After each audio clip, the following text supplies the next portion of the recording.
Hello everyone, welcome to my channel. आज हम इस वीडियो में फर्स्ट ट्रांजिशन सीरीज के एलिमेंट का इलेक्ट्रॉनिक कॉन्फ़िगरेशन डिटेल में डिस्कस करेंगे। आपके बीएससी थर्ड सेमेस्टर के सिलेबस में दिया गया है characteristic properties of element of first transition series with reference to their electronic configuration. तो आज हम इस पर्टिकुलर वीडियो में पहला कैरेक्टरिस्टिक प्रॉपर्टीज डिस्कस करेंगे फर्स्ट ट्रांजिशन सीरीज का, जो है इलेक्ट्रॉनिक कॉन्फ़िगरेशन। फिर एक एक करके जो हमारा आगे का दिया गया है सिलेबस में कैरेक्टरिस्टिक प्रॉपर्टीज, जैसे atomic and ionic radii, ionization potential, variable oxidation state, magnetic properties, colour, complex formation tendency and catalytic activity, इतना आपका टॉपिक दिया गया है आपके सिलेबस में, जो सभी टॉपिक बहुत इंपॉर्टेंट है, बहुत इंपॉर्टेंट कैरेक्टरिस्टिक प्रॉपर्टीज हैं। तो आज हम स्टार्ट करते हैं पहला हमारा कैरेक्टरिस्टिक प्रॉपर्टीज जो है इलेक्ट्रॉनिक कॉन्फ़िगरेशन। पिछली वीडियो में हमने डिटेल में डिस्कस कर लिया है कि किस प्रकार से आप डी ब्लॉक एलिमेंट्स का इलेक्ट्रॉनिक कॉन्फ़िगरेशन निकालेंगे। यहाँ पे हम टेबल में इसका डिस्कस करेंगे कि फर्स्ट ट्रांजिशन सीरीज के जो एलिमेंट है उनका इलेक्ट्रॉनिक कॉन्फ़िगरेशन किस प्रकार से निकाला जाता है एंड किस प्रकार का उनका इलेक्ट्रॉनिक कॉन्फ़िगरेशन दिया गया है, एंड इसके जो इंपॉर्टेंट पॉइंट्स हैं सभी को एक एक करके डिस्कस करेंगे। मेनली ये नोट्स में आपको आपके थ्योरी एग्जाम के पर्सपेक्टिव से प्रोवाइड कर रहा हूं।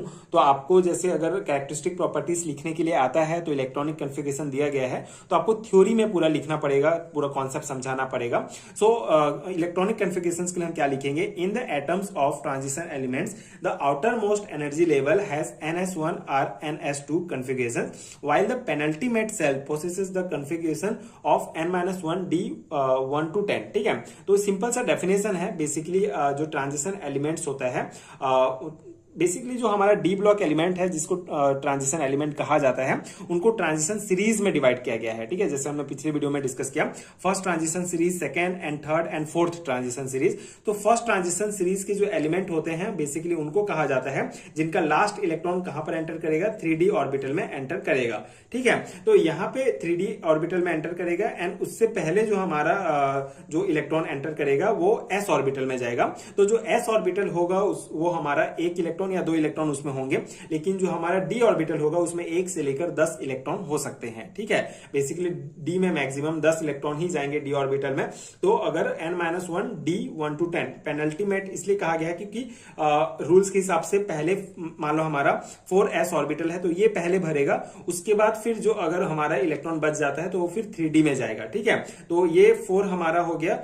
n जो है हमारा बेसिकली सेल्स नंबर को दर्शाता है, तो यहाँ पे n-1 इसीलिए कहा गया है ताकि n मतलब 4 जो है उसमें 1 घटाएंगे तो हमारा 3 आएगा। ठीक है, पेनल्टीमेट सेल मतलब कि लास्ट जो हमारा सेकेंड लास्ट जो सेल है वो उसमें इलेक्ट्रॉन भरेगा। ठीक है, तो उसी को इसी में कहा गया है, ये जो डेफिनेशन है इसमें कि in the atom of transition element the outer most energy level has ns1 और ns2। ठीक है, आउटर मोस्ट जो होगा वो उसमें 1 इलेक्ट्रॉन या 2 इलेक्ट्रॉन होगा, लेकिन उसका जो सेकेंड लास्ट होगा पेनल्टीमेट सेल्स होगा उसमें 1 से लेकर 10 इलेक्ट्रॉन होंगे। ठीक है, आगे हम देखेंगे एग्जांपल से जिससे आपको ये और कॉन्सेप्ट समझ में आ जाएगा।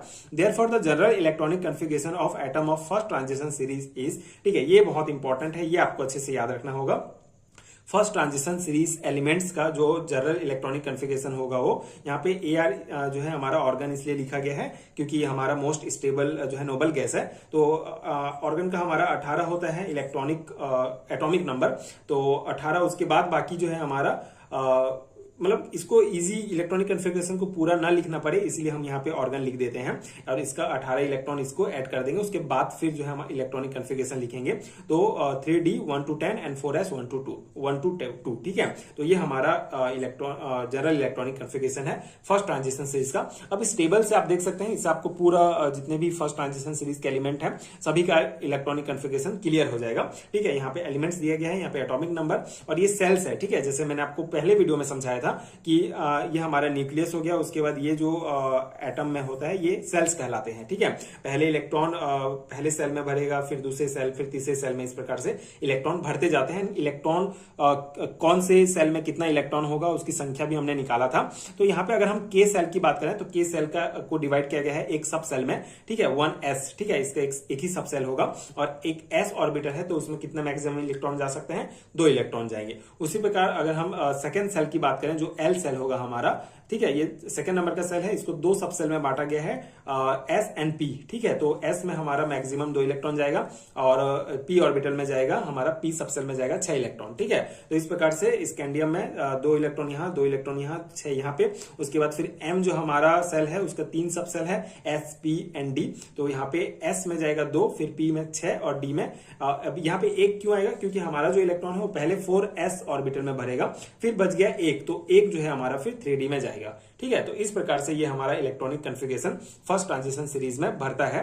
अब यहाँ पे टाइटेनियम का अगर हम देखें तो सेम होगा, बाकी तो इलेक्ट्रॉनिक कॉन्फ़िगरेशन यहाँ पे एक एटॉमिक नंबर इसका बढ़ा, मतलब 1 इलेक्ट्रॉन बढ़ा, तो यहाँ पे डी की जगह 2 हो जाएगा, यहाँ पे वेनेडियम में 3 हो जाएगा। अब यहाँ पे मेन आपको ये क्रोमियम को ध्यान रखना होगा और ये कॉपर का ध्यान रखना होगा, ठीक है। ये दोनों जो है तो एक्सेप्शन है, कुछ अलग केस है इसका, ठीक है। तो यहाँ पे आप ध्यान देख रहे होंगे कि यहाँ पे 4 आना चाहिए, ठीक है, मतलब कि 2 इलेक्ट्रॉन यहाँ पहले 4s में भरेगा, फिर बाकी बच गया 4 इलेक्ट्रॉन यहाँ पे 3d में भरना चाहिए। लेकिन यहाँ पे क्या होता है, ये अगर कोई भी एलिमेंट है उसका अगर हाफ फिल्ड है, मतलब हाफ भरा हुआ है या कंप्लीट भरा हुआ है, मतलब डी जो हमारा सब सेल है इसमें मैक्सिमम 10 इलेक्ट्रॉन जाएंगे, तो उसका हाफ कितना हुआ, 5 हुआ, और फुल क्या हुआ, 10 हुआ। तो या तो हाफ हो या फुल हो, अगर हाफ होगा तो भी ज्यादा स्टेबल होगा बाकी की तुलना में, अगर फुल है तो स्टेबल होगा ही होगा। तो ये क्या करता है, क्रोमियम जो है अपने आप को हाफ फिल्ड करने के लिए 1 इलेक्ट्रॉन जो है यहां से ले लेगा, मतलब 4s में जो है 1 ही इलेक्ट्रॉन भरेगा और बाकी इसमें 5 भरेगा,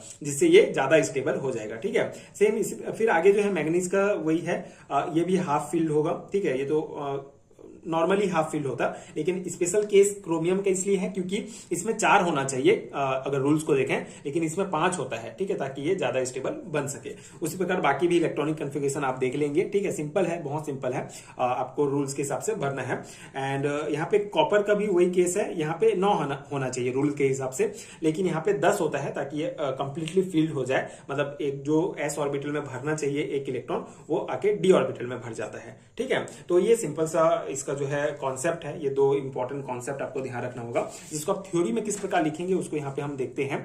so the electronic configurations of chromium, जिसका एटॉमिक नंबर 24 है, and copper disobey the general trend and this thus display an abnormal behavior, ठीक है। तो ये बेसिकली जो जनरल ट्रेंड होता है उसको फॉलो नहीं करते हैं और एबनॉर्मल बिहेवियर शो करते हैं क्रोमियम और copper. This can be explained with the help of the significant generalization that either exactly half filled or completely filled subcells possesses extra stability, ठीक है। तो या तो completely filled हो या half filled हो, तो वैसा सबसेल जो हो वो ज्यादा एक्स्ट्रा स्टेबिलिटी शो करता है। इसी कारण ये हमारा क्रोमियम और कॉपर जो है ये जनरल ट्रेंड, जो रूल है उसको फॉलो नहीं करता है। When an electron migrates from the 4s subcell to 3d subcell so that both the 3d and 4s subcell acquire half filled configuration, ठीक है। तो अब हमारा जो 4s subcell से अगर इलेक्ट्रॉन 3d subcell में माइग्रेट करता है, जाता है, तो जिससे उससे हमको क्या प्राप्त होता है कि जो 3d हमारा सबसेल है वो भी हाफ हो गया, ठीक है। मतलब इसमें मैक्सिमम 10 जाएगा d सबसेल में, तो हाफ हो गया, और इसमें 2 जाएगा s में मैक्सिमम, तो ये 1 हो गया, ये भी हाफ हो गया, तो दोनों ऑर्बिटल, दोनों सबसेल हमारा क्या हो गया, हाफ फिल्ड हो गया, ठीक है, जिससे ये जो क्रोमियम है वो हमारा ज्यादा स्टेबल हो जाएगा, ठीक है। Thus chromium has the configurations 3d5 4s1 just like in copper, and electron shift from 4s subcell to 3d subcell so that the 3d subcell becomes completely filled when 4s attain half filled configuration. This leads to the extra stability for the electronic configuration of copper, ठीक है। Chromium की तरह copper भी same है, वो भी general trend rule follow नहीं करता है, वो भी क्या करता है, अपने आप को कंप्लीटली फिल करने के लिए 4s सबसेल से 1 इलेक्ट्रॉन 3d सबसेल में आ जाता है, ठीक है। तो ये हमारा बेसिक कॉन्सेप्ट है। पहला हमारा इंपॉर्टेंट कैरेक्टरिस्टिक प्रॉपर्टीज है, तो ये आप इलेक्ट्रॉनिक कॉन्फ़िगरेशंस अच्छे से ध्यान रखेंगे। बेसिकली आपको जो है अगर थ्योरी एग्जाम में पूछा जाएगा, मान लो 10 नंबर में पूछा जाता है, तो आपको 5 कम से कम तो पूछा जाएगा जो कैरेक्टरिस्टिक प्रॉपर्टीज को समझाइए। तो ये इलेक्ट्रॉनिक कॉन्फ़िगरेशंस का हो गया। इसको आप अपने हिसाब से कम ज्यादा करके लिख सकते हैं नंबर के हिसाब से। जैसे अगर आपको ये 4 नंबर में पूछा गया तो आपको ये पूरा कंप्लीट लिखना पड़ेगा, कम से कम 2 पेज आप लिखेंगे और पूरा कॉन्सेप्ट समझाएंगे, ये टेबल बनाएंगे तो ज्यादा अच्छा रहेगा। बेसिकली मैं आपको आपके सेमेस्टर एग्जाम्स की प्रिपरेशन करा रहा हूँ बीएससी 3rd सेमेस्टर के लिए। तो आप थ्योरी एग्जाम में किस प्रकार लिखेंगे उस अकॉर्डिंग मैं आपको नोट्स प्रोवाइड करूंगा एंड बेसिक कॉन्सेप्ट समझाने का प्रयास करूंगा जितना मुझे समझ में आता है। एंड आई होप कि ये आपको समझ में आ गया होगा। ये नोट्स आपके एग्जाम प्रिपरेशन के लिए हेल्पफुल रहा होगा। नोट्स के लिए आपको नीचे डिस्क्रिप्शन बॉक्स में लिंक भी मिल जाएगा, आप चेक कर सकते हैं। एंड आप थर्ड सेमेस्टर के पूरे वीडियोस देखने के लिए प्लेलिस्ट भी चेक कर सकते हैं। एंड आई होप कि ये पूरा कॉन्सेप्ट आपको समझ में आ गया होगा। Atomic ready and ionic ready topic discuss करेंगे, जो फर्स्ट ट्रांजिशन सीरीज एलिमेंट का एक इंपॉर्टेंट कैरेक्टरिस्टिक प्रॉपर्टी है। सो एटॉमिक रेडी क्या होता है? Atomic radius is the distance from the nucleus to the outer most shell, valence shell of an atom. ठीक है, बहुत ही सिंपल सा डेफिनेशन है, सिंपल सा कॉन्सेप्ट है। ये हमारा कोई एटम है, एटम में ये हमारा न्यूक्लियस है और ये जो है सेल्स हैं। ठीक है, ये जैसे के सेल हो गया, एल सेल हो गया, एम सेल हो गया।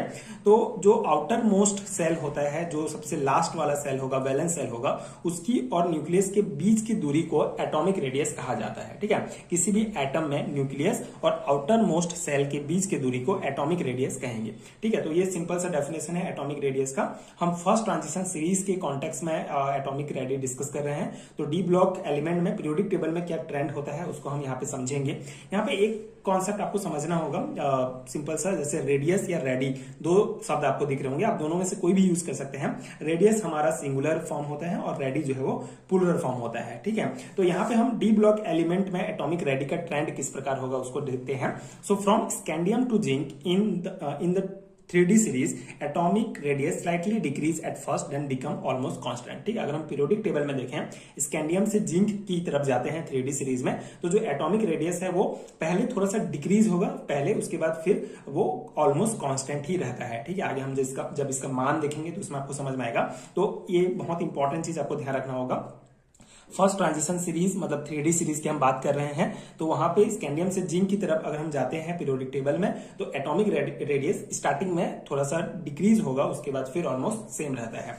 As we move across a period, example scandium, titanium, vanadium, chromium, manganese, iron, cobalt, nickel, copper, zinc. ठीक है, जब हम इस प्रकार से जाते हैं तो electron are added to the same shell 3D subshell. ठीक है, तो ये हमको पता है, पिछला वीडियो में हमने इलेक्ट्रॉनिक कॉन्फ़िगरेशंस के बारे में पढ़ा है। तो जो अगर हम फर्स्ट ट्रांजिशन सीरीज की बात करें तो इसमें जो लास्ट इलेक्ट्रॉन होता है वो 3D सबसेल में जाता है। ठीक है, लास्ट इलेक्ट्रॉन 3D सबसेल में जाता है, इसीलिए इसको 3D सीरीज भी कहा जाता है। तो यहाँ पे जाएगा, but nuclear charge increase, nuclear pulls electron closer. ठीक है, अब यहाँ पे कॉन्सेप्ट क्या है, जब न्यूक्लियर चार्ज इंक्रीज होता है, मतलब कि प्रोटॉन का नंबर बढ़ता है, तो न्यूक्लियस इलेक्ट्रॉन को अपनी तरफ ज्यादा खींचता है। ठीक है, जिससे न्यूक्लियस अपनी तरफ ज्यादा खींचता है और साइज जो है वो कम हो जाता है, तो इसीलिए जो है रेडियस जो है वो स्लाइटली डिक्रीज होता है। However the added D electron cause shielding which reduce the effective nuclear pull. ठीक है, उसके बाद जो एडेड डी इलेक्ट्रॉन होता है वो शिल्डिंग दर्शाता है, शिल्डिंग शो करता है, मतलब कि अंदर वाले इलेक्ट्रॉन बाहर वाले इलेक्ट्रॉन पर न्यूक्लियस का पुल कम कर देता है। ठीक है, शिल्डिंग शो करता है। इस वजह से न्यूक्लियस का इफेक्टिव पुल कम हो जाता है और साइज में जो है ज्यादा फर्क नहीं पड़ता है। ठीक है, so small decrease in size at first then it become almost constant. मतलब पहले जब हमारा न्यूक्लियर चार्ज इंक्रीज होगा तो इलेक्ट्रॉन को जो है न्यूक्लियर ज्यादा खींचेगा, जिसके कारण साइज डिक्रीज होता है। फिर बाद में जब डी सबसेल में इलेक्ट्रॉन्स जाते हैं, जिससे शिल्डिंग होता है और फिर इफेक्टिव न्यूक्लियर पूल जो है वो रिड्यूस हो जाता है, कम हो जाता है, जिससे फिर बिकम जो है मतलब ये जो साइज होगा हमारा एटम्स का वो ऑलमोस्ट कांस्टेंट रहता है। ठीक है, हम यहाँ पे एटॉमिक रेडियस की बात कर रहे हैं।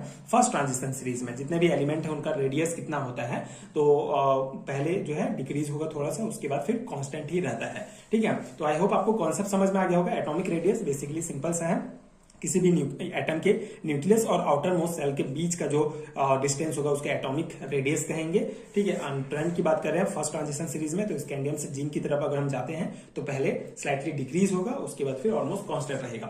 यहाँ पे आपको सबसे इंपॉर्टेंट है ये मान याद रखना, एटॉमिक रेडी इन एंगस्ट्रॉम। ठीक है, एंगस्ट्रॉम में इसको दिया गया है, 1 एंगस्ट्रॉम बराबर 10⁻⁻10 मीटर होता है, ये आप ध्यान रखेंगे। अगर आपको मीटर में पूछ लिया जाता है तो आपको इसको चेंज करना होगा, तो इसके लिए ये मान आप याद रखेंगे। अब जैसे कि स्कैंडियम का अगर हम एटॉमिक रेडियस की बात करें तो ये होगा 1.62, टाइटेनियम का 1.47, वेनेडियम का 1.35, क्रोमियम का 1.28, मैग्नीज का 1.27, आयरन का 1.26, कोबाल्ट का 1.25, निकल का 1.25, कॉपर का 1.28 एंड जिंक का 1.39। अब इसका थोड़ा सा बढ़ा हुआ है क्योंकि ये अगर हम इलेक्ट्रॉनिक कन्फिगरेशन देखें तो ये कंप्लीटली फील्ड होता है इसका डी ऑर्बिटल, इसीलिए तो इस प्रकार से हमारा एटॉमिक रेडियस होता है फर्स्ट ट्रांजिशन सीरीज एलिमेंट का। अब ये मान आपको याद रखना क्यों इंपॉर्टेंट है, क्योंकि आपके सिलेबस में ऑब्जेक्टिव टाइप क्वेश्चंस भी दिया गया है, मतलब ऑब्जेक्टिव टाइप क्वेश्चंस भी आपको पूछे जाएंगे एग्जाम में, तो आप ये सभी मान अच्छे से याद रखेंगे ताकि आप ऑब्जेक्टिव टाइप क्वेश्चन भी बना पाए। तो ये हमारा हो गया एटॉमिक रेडियस।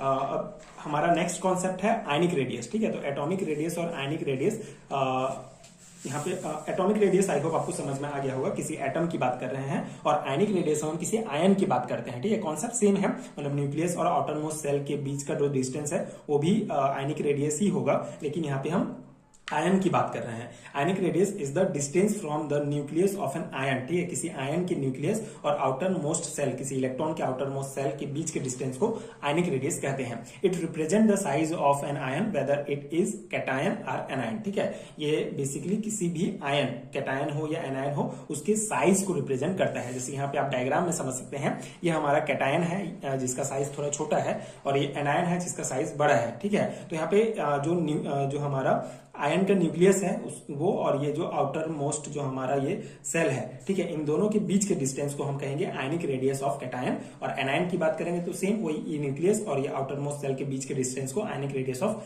एनायन, ठीक है। तो कैटायन और एनायन दोनों का ये हमारा आयनिक रेडियस यहाँ पे शो कर रहा है, और दोनों न्यूक्लियस की अगर डिस्टेंस की बात करें तो ये दोनों न्यूक्लिय के जो है डिस्टेंस को शो करेगा। तो सिंपल सा कॉन्सेप्ट है, किसी भी आयन में अगर हम न्यूक्लियस और आउटर मोस्ट सेल के बीच के डिस्टेंस की बात करें तो उसको आयनिक रेडियस कहेंगे।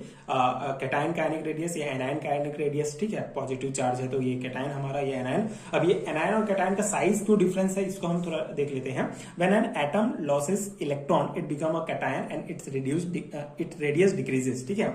जब एटम इलेक्ट्रॉन लूज करता है तो वो कैटायन बनता है, ठीक है। ये कैटायन का फॉर्मेशन होता है, पॉजिटिव चार्ज बनेगा जब कोई एटम इलेक्ट्रॉन लूज करता है। इसीलिए इसका जो इलेक्ट्रॉन, जो इसका जो रेडियस है, इसका जो साइज है वो डिक्रीज होता है, कम होता है, क्योंकि ये इलेक्ट्रॉन जो है ये लॉस कर रहा है। एंड जब एटम इलेक्ट्रॉन गेन करता है तो वो एनायन बनता है, become anion, and it radius increases, ठीक है। तो इलेक्ट्रॉन इसमें बढ़ रहे हैं, इसलिए इसका साइज बड़ा हो जाता है, ठीक है। तो सिंपल सा कॉन्सेप्ट आई होप आपको समझ में आ गया होगा। एटॉमिक रेडियस और आयनिक रेडियस में आपको कंफ्यूज नहीं होना है। इसमें हम एक एटम की बात कर रहे हैं, एटम के न्यूक्लियस और आउटर मोस्ट सेल का डिस्टेंस एटॉमिक रेडियस है, इसमें हम आयन की बात कर रहे हैं, ठीक है। कैटायन हो या एनायन हो, न्यूक्लियस और आउटर मोस्ट सेल के बीच का डिस्टेंस को हम आयनिक रेडियस कहेंगे, ठीक है। So D block elements form positive ion cation by losing electron. तो डी ब्लॉक एलिमेंट्स की हम बात कर रहे हैं, फर्स्ट ट्रांजिशन एलिमेंट्स का मेनली हम कैरेक्टरिस्टिक प्रॉपर्टी पढ़ रहे हैं। तो डी ब्लॉक के जितने भी एलिमेंट्स हैं सब जो है इलेक्ट्रॉन लूज करते हैं और कैटायन का फॉर्मेशन करते हैं, ठीक है। And elements are lost from the 4s orbital first, then from the 3d orbital, ठीक है। जैसे इसका लास्ट इलेक्ट्रॉन जो है 4s में भरेगा, उसके बाद 3d में भरता है। तो पहले जो है 4s जो ऑर्बिटल का जो इलेक्ट्रॉन है वो लूज होगा, उसके बाद 3d का लूज होता है। जैसे यहाँ पे एग्जांपल अगर हम देखें, टाइटेनियम है, इसका जो आखिरी का हमारा इलेक्ट्रॉनिक कॉन्फ़िगरेशन है वो है 3d10 एंड 4s2, ठीक है। तो सबसे पहले ये जो 2 इलेक्ट्रॉन है ये लूज होगा, उसके बाद ये 2 इलेक्ट्रॉन लूज होगा, चारों इलेक्ट्रॉन लूज हुआ तो हमारा Ti4+, ठीक है, 4 कैटायन का फॉर्मेशन हुआ। तो यहाँ पे जो है कंप्लीटली चारों इलेक्ट्रॉन लूज होते हैं। तो इस प्रकार से आयन का फॉर्मेशन होता है, ठीक है। मेनली जब इलेक्ट्रॉन लूज होते हैं तो यहाँ पे आयन का फॉर्मेशन होगा। और डी ब्लॉक एलिमेंट की अगर हम स्पेशली बात करें तो इसमें कैटायन का फॉर्मेशन होता है, ठीक है। अब हम यहाँ पे ट्रेंड देखते हैं कि डी ब्लॉक एलिमेंट में किस प्रकार से आयनिक रेडियस पीरियोडिक टेबल में होता है। So as we move across the period scandium to zinc nuclear charge increase, ठीक है। जैसे हम स्कैंडियम से जिंक की तरफ जाते हैं पीरियड में तो न्यूक्लियर चार्ज जो है इंक्रीज होता है, मतलब कि प्रोटॉन का नंबर जो है बढ़ेगा। So electrons are added to n-1d orbitals which do not shield well, so the nucleus pull electron more strongly, hence ionic size decrease gradually, ठीक है। सिंपल सा कॉन्सेप्ट है, जो इलेक्ट्रॉन होता है हमारा, इलेक्ट्रॉन जो होगा वो n-1d मतलब कि 3d में जाके भरेगा। अगर हम 3d सीरीज की बात करें तो जो लास्ट इलेक्ट्रॉन है वो 3d ऑर्बिटल में जाके भरेगा, है ना। तो जो which do not shield well, मतलब जो सील्डिंग इफेक्ट अच्छे से शो नहीं करता है, जिससे न्यूक्लियस जो है वो इलेक्ट्रॉन को बहुत ही स्ट्रांगली पुल करेगा। न्यूक्लियस जो है ये आउटर मोस्ट जो इलेक्ट्रॉन है इसको स्ट्रांगली अपनी तरफ पुल करता है, जिससे इसका जो साइज होगा वो जो है डिक्रीज होते जाता है, क्योंकि जो डी सबसेल में, डी ऑर्बिटल में जो इलेक्ट्रॉन जा रहा है वो अच्छे से सील्डिंग नहीं कर पाता, जिसके कारण ये न्यूक्लियस जो है आउटर मोस्ट जो इलेक्ट्रॉन है उसको अपनी तरफ स्ट्रांगली खींचता है, ठीक है, जिससे ये साइज इसका डिक्रीज हो जाएगा। यहाँ पे एक्सेप्शन में Zn2+ हो जाएगा, क्योंकि इसका जो fully field D10 configuration increases electron repulsion, so ionic size slightly increase. अब यहाँ पे ये हमारा एक्सेप्शन है, क्योंकि ये कंप्लीटली फील्ड होता है इसका d ऑर्बिटल, जिसके कारण इनके बीच इलेक्ट्रॉन रिपल्सन होता है, जिससे जो आयनिक साइज होगा वो स्लाइटली इंक्रीज होता है। बाकी का अगर हम देखें स्कैंडियम से लेकर जिंक तक, अगर हम देखें जिंक एक्सेप्शन है, इसको छोड़ दें तो फिर ये इसका साइज आयनिक साइज जो है वो घटते ही जाता है, ठीक है, डिक्रीज होता जाएगा। जैसे यहाँ पे हम एमस्ट्रॉन्ग में ही देखेंगे आयनिक रेडियस, तो यहाँ पे स्कैंडियम 3+ का आयन का है तो 0.75 एमस्ट्रॉन्ग दिया गया है। टाइटेनियम 2+ का, ठीक है, तो 2+ आयन का 0.94 होगा, और जैसे जितना ज्यादा इलेक्ट्रॉन लूज होगा उतना उसका जो है साइज डिक्रीज होते जाता है, तो ये आप ध्यान रखेंगे। यहाँ पे 2+ है, मतलब सिर्फ 4s ऑर्बिटल से ही 2 इलेक्ट्रॉन यहाँ से गया है, 3d से भी निकालेंगे तो इसका और कम हो जाएगा। तो इस प्रकार से इसका आयंस जो है कितना जो है इलेक्ट्रॉन बाहर निकल रहा है उसके हिसाब से ये आयनिक रेडियस दिया गया है, ये आप अच्छे से ध्यान रखेंगे, ठीक है। यहाँ पे तो साइज जो है थोड़ा कम होते जाता है आयनिक रेडियस का, और जिंक का कंप्लीटली फील्ड होता है, उनके बीच इलेक्ट्रॉन रिपल्सन होता है, जिसके कारण इसका साइज थोड़ा बढ़ जाता है। तो ये हमारा आयनिक रेडियस है, ये आप सब अच्छे से याद रखेंगे इसको। तो ये हमारा 2 इंपॉर्टेंट कैरेक्टरिस्टिक प्रॉपर्टीज यहाँ पे हो गया, एटॉमिक रेडियस क्या है और आयनिक रेडियस क्या है, ठीक है। आयनाइजेशन पोटेंशियल के बारे में डिस्कस करेंगे, इसको ही आयनाइजेशन एनर्जी भी कहा जाता है। सो फर्स्ट ट्रांजिशन सीरीज एलिमेंट्स का एक इंपॉर्टेंट कैरेक्टरिस्टिक प्रॉपर्टी है। इस पर्टिकुलर वीडियो में डिटेल में समझेंगे कि आयनाइजेशन एनर्जी क्या होता है, डी ब्लॉक एलिमेंट्स में आयनाइजेशन पोटेंशियल, आयनाइजेशन एनर्जी का कॉन्सेप्ट क्या होता है, इंपॉर्टेंट जो पॉइंट है उसको हम डिस्कस करेंगे। सो स्टार्ट करते हैं इसके बेसिक कॉन्सेप्ट से। The minimum energy required to remove the most loosely bound electrons usually from the 4s or 3d orbital from a gaseous atom of a transition element, ठीक है। तो ये basic definition है ionization energy का।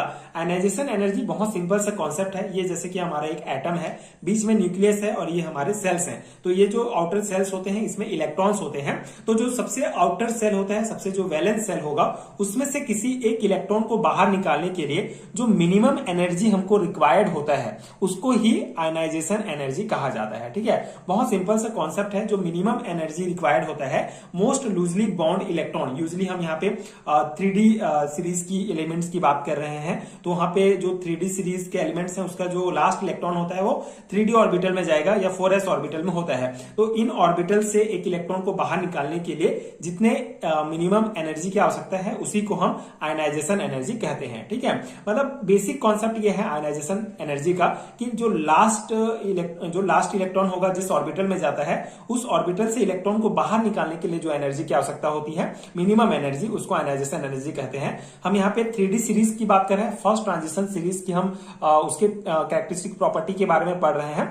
तो यहाँ पे हम मेनली उसी के कॉन्टेक्स्ट में पढ़ेंगे। तो 4s या फिर 3D ऑर्बिटल से एक इलेक्ट्रॉन को बाहर निकालने के लिए जितनी मिनिमम ऊर्जा की आवश्यकता होती है उसी को आयनाइजेशन एनर्जी कहा जाता है। ये कई टाइप के होते हैं, जैसे first ionization energy, second ionization energy, third ionization energy. मतलब कि एक इलेक्ट्रॉन अगर बाहर निकालने के लिए जितनी एनर्जी की आवश्यकता है उसको फर्स्ट आयनाइजेशन एनर्जी कहा जाता है, इसको IE1 से शो किया जाता है। So energy required to remove the first electron, पहले इलेक्ट्रॉन को बाहर निकालने के लिए। जैसे हमारा ये सोडियम है, गैसेस फॉर्म में है, तो इससे एक इलेक्ट्रॉन बाहर निकलेगा तो ये हमारा Na+ कैटायन बनेगा, वहां से एक इलेक्ट्रॉन बाहर निकला, तो ये जो जितनी एनर्जी हमको यहाँ पे रिक्वायर्ड हुई उसको हम फर्स्ट आयनाइजेशन एनर्जी कहेंगे। उसी प्रकार सेकेंड आयनाइजेशन एनर्जी मतलब कि energy required to remove second electron from unipositive ion, ठीक है। तो ये जो हमारा यूनी पॉजिटिव आयन है, इसमें से एक और इलेक्ट्रॉन बाहर निकालने के लिए जितनी एनर्जी की आवश्यकता होगी उसको सेकेंड आयनाइजेशन एनर्जी कहेंगे, ठीक है। जैसे अगर हम Na+ कैटायन से अगर हम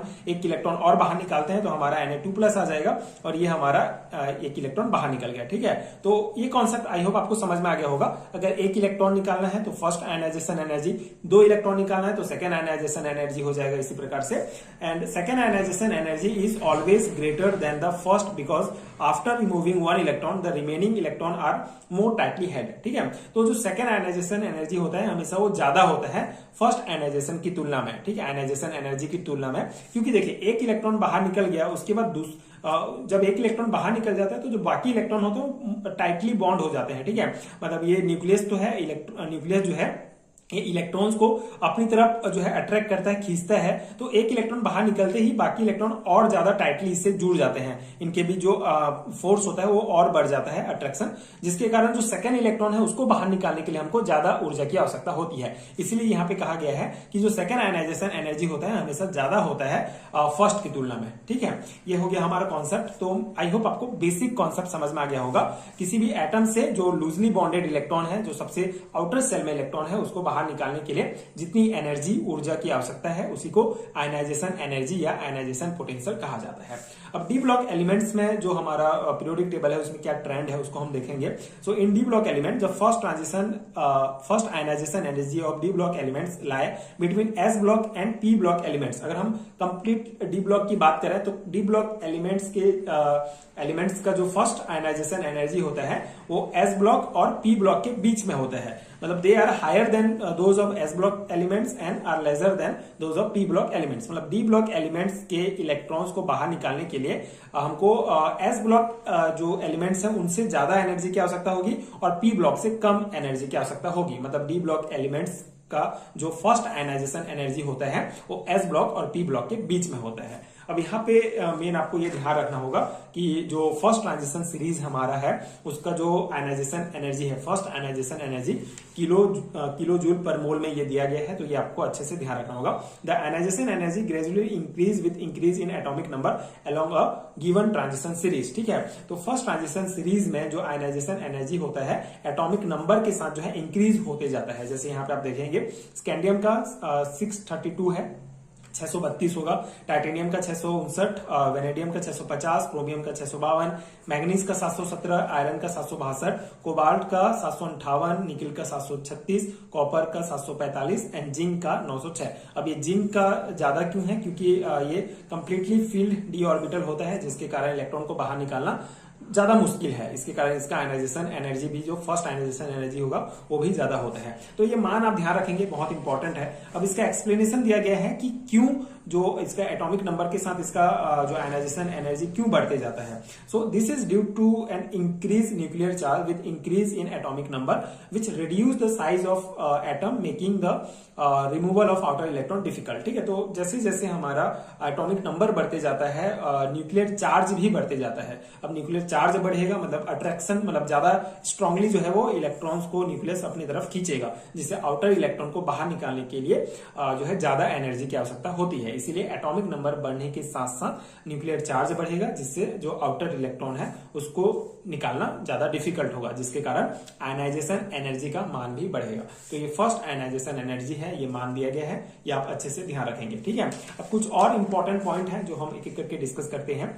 जैसे the first ionization energy of zinc is very high because of fully filled N-1D N-1 10 NS2 configuration. मतलब जो मैंने आपको बताया कि जो जिंक है हमारा, इसका जो फर्स्ट आयनाइजेशन एनर्जी है सबसे हाईएस्ट होता है, बहुत हाई होगा, क्योंकि इसका जो डी ऑर्बिटल होगा वो कंप्लीटली फिल्ड होता है। ठीक है, इसके लिए बाहर निकालना इलेक्ट्रॉन को बहुत कठिन होता है, तो ज्यादा एनर्जी की हमको आवश्यकता होती है। There is a decrease in second ionization energy from chromium to manganese or copper to zinc। ठीक है, अब यहाँ पे सेकेंड आयनाइजेशन एनर्जी की बात हो रही है। तो सेकेंड आयनाइजेशन एनर्जी अगर हम क्रोमियम से मैग्नीज की हो जाते हैं तो थोड़ा डिक्रीज होता है, और कॉपर से जिंक की तरफ जाते हैं तो भी थोड़ा डिक्रीज होता है। This is because after the removal of first electron chromium और copper attain a stable configurations D5 and D10, so the removal of second electron is very difficult as the order for IE2। ठीक है, अब यहाँ पे second जो हमारा ionization energy है उसके बारे में बात किया जा रहा है।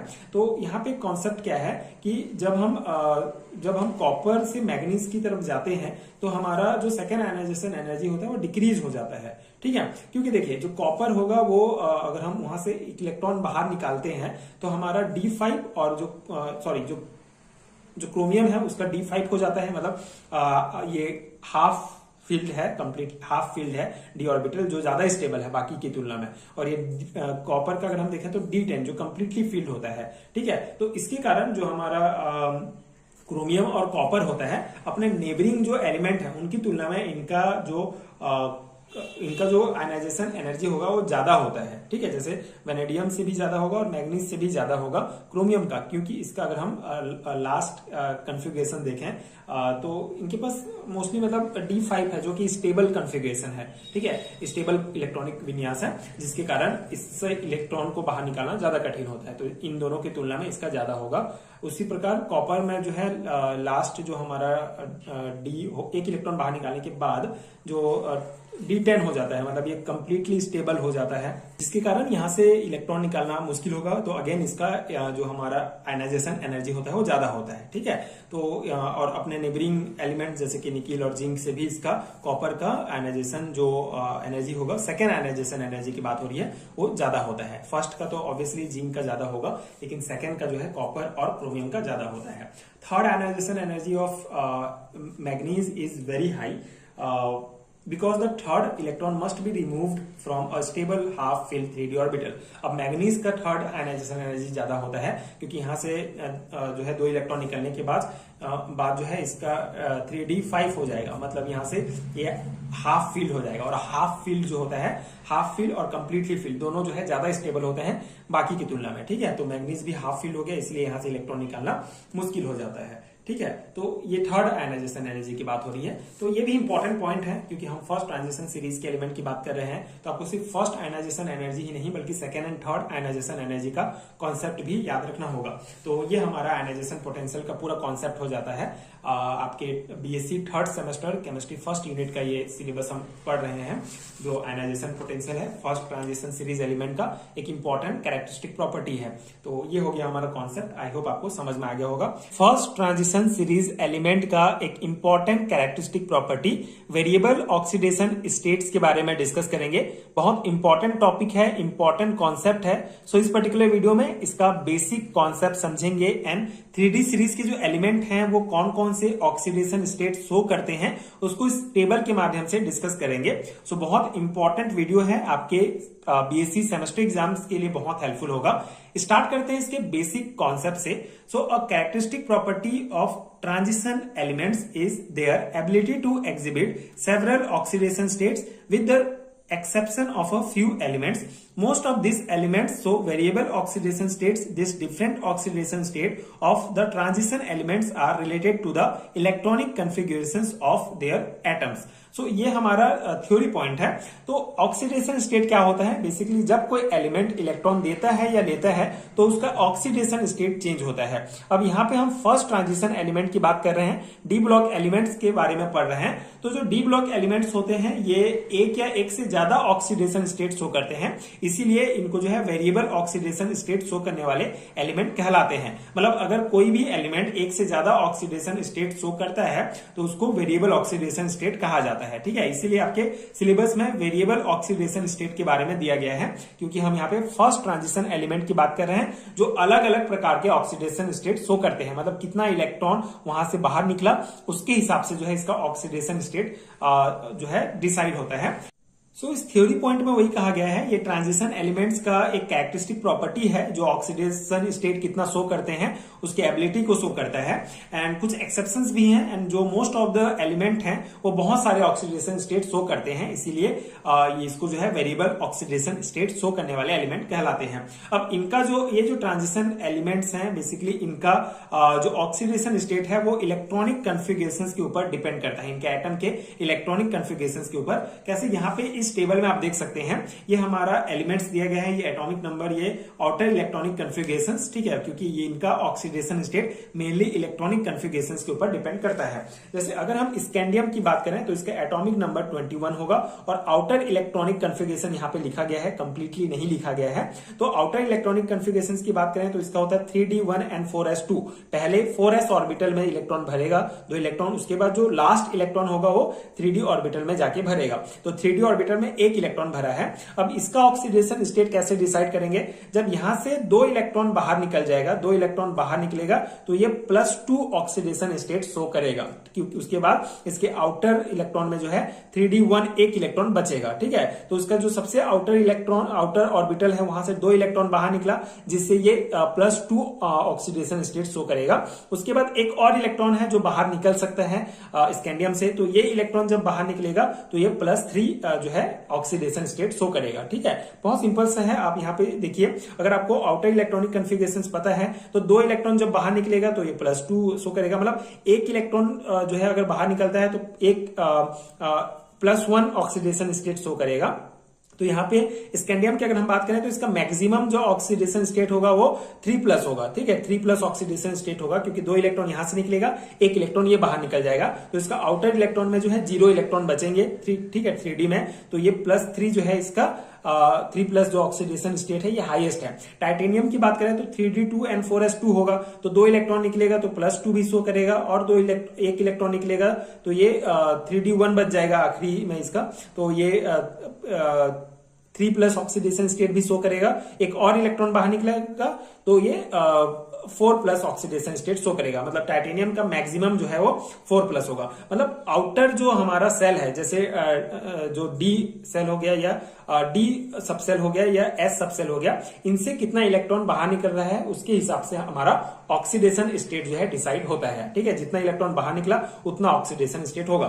ठीक है, तो जैसे वेनेडियम जो है मैक्सिमम जो है 5 इलेक्ट्रॉन यहां से बाहर निकल सकते हैं इसके आउटर इलेक्ट्रॉन से, जिसके कारण ये +5 ऑक्सीडेशन स्टेट शो करेगा। ठीक है, उसी प्रकार क्रोमियम की अगर हम बात करें तो इसका 4s1 होगा, तो 1 इलेक्ट्रॉन बाहर निकलता है, तो क्रोमियम ही जो है +1 ऑक्सीडेशन स्टेट भी शो करेगा, क्योंकि आउटर इलेक्ट्रॉन में इसका कितना इलेक्ट्रॉन है, 1 इलेक्ट्रॉन है। ठीक है, आउटर ऑर्बिटल में 1 इलेक्ट्रॉन है, तो 1 इलेक्ट्रॉन भी बाहर निकलेगा, जिसके कारण ये +1 ऑक्सीडेशन स्टेट शो करेगा। बाकी में देखिए आउटर में जो है 2 इलेक्ट्रॉन है। ठीक है, जिसके कारण 2 इलेक्ट्रॉन एक साथ बाहर निकलेगा, एस से 2 इलेक्ट्रॉन निकलेगा, जिसके कारण ये मिनिमम इसका +2 ऑक्सीडेशन स्टेट शो करेंगे। लेकिन क्रोमियम एक ऐसा एलिमेंट है जिसका आउटर इलेक्ट्रॉन 1 होगा, तो ये 1 बाहर निकल जाएगा, तो ये 1+ जो है ऑक्सीडेशन स्टेट भी शो करेगा।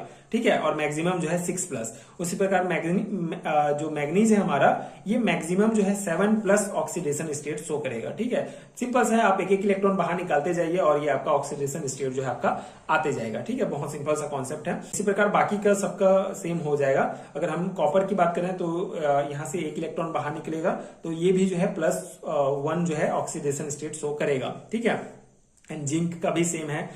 जिंक में जो है मतलब ये कंप्लीटली फील्ड होता है, तो यहां से जो है ज्यादा इलेक्ट्रॉन हमारा बाहर नहीं निकलेगा, मतलब 4s2 जो होगा ये ही बाहर निकल जाएगा, जिसके कारण इसमें जो है 3D10 बचेगा, और ये 10 जो है कंप्लीटली फील्ड है, इसके कारण यहां से और इलेक्ट्रॉन बाहर नहीं निकल सकता। इसीलिए जिंक जो है ये हमारा सिर्फ +2 ऑक्सीडेशन स्टेट शो करेगा, जो मैक्सिमम ऑक्सीडेशन स्टेट होगा। ठीक है, आई होप आपको समझ में आ गया होगा। तो ये पॉइंट आपको समझ में आ गया होगा कि ये जो हमारा फर्स्ट ट्रांजिशन सीरीज एलिमेंट है वो उनका जो ऑक्सीडेशन स्टेट है उनके इलेक्ट्रॉनिक कन्फिगरेशंस के ऊपर डिपेंड करता है, उससे रिलेटेड होता है। कितना इलेक्ट्रॉन बाहर निकला आउटर मोस्ट सेल से, उतना जो है इसका ऑक्सीडेशन स्टेट ये शो करेगा। ठीक है, तो ये हमारा टेबल कंप्लीट हो गया। ये टेबल बहुत इंपॉर्टेंट है, ये आप ध्यान रखेंगे। अब इसका कुछ जो थ्योरी पॉइंट है, जो एक्सप्लेनेशन है इसका, उसको हम देख लेते हैं, क्योंकि मेनली आपको थ्योरी एग्जाम में ये सभी लिखना पड़ेगा। ये टेबल आप बना सकते हैं, जिससे आपका ये आंसर अच्छा दिखेगा, कंप्लीट हो जाएगा। एक्सप्लेनेशन की अगर मैं बात करूं तो transition elements exhibit variable oxidation states due to the involvement of NS and N-1D electrons in bonding. ठीक है, तो ये जो ट्रांजिशन एलिमेंट्स हैं ये बहुत सारे ऑक्सीडेशन स्टेट क्यों शो करते हैं, क्योंकि इनमें NS और N-1D मतलब कि 4s और 3D दोनों जो है, दोनों के जो इलेक्ट्रॉन्स हैं वो पार्टिसिपेट करते हैं बॉन्डिंग बनाने में। ठीक है, बॉन्ड बनाने के लिए, because the energy of NS and N-1D subshell are almost equal, क्योंकि 4s और 3D का जो हमारा एनर्जी होता है वो ऑलमोस्ट इक्वल होता है, इसलिए दोनों के इलेक्ट्रॉन्स जो होते हैं वो बॉन्डिंग में पार्टिसिपेट करते हैं।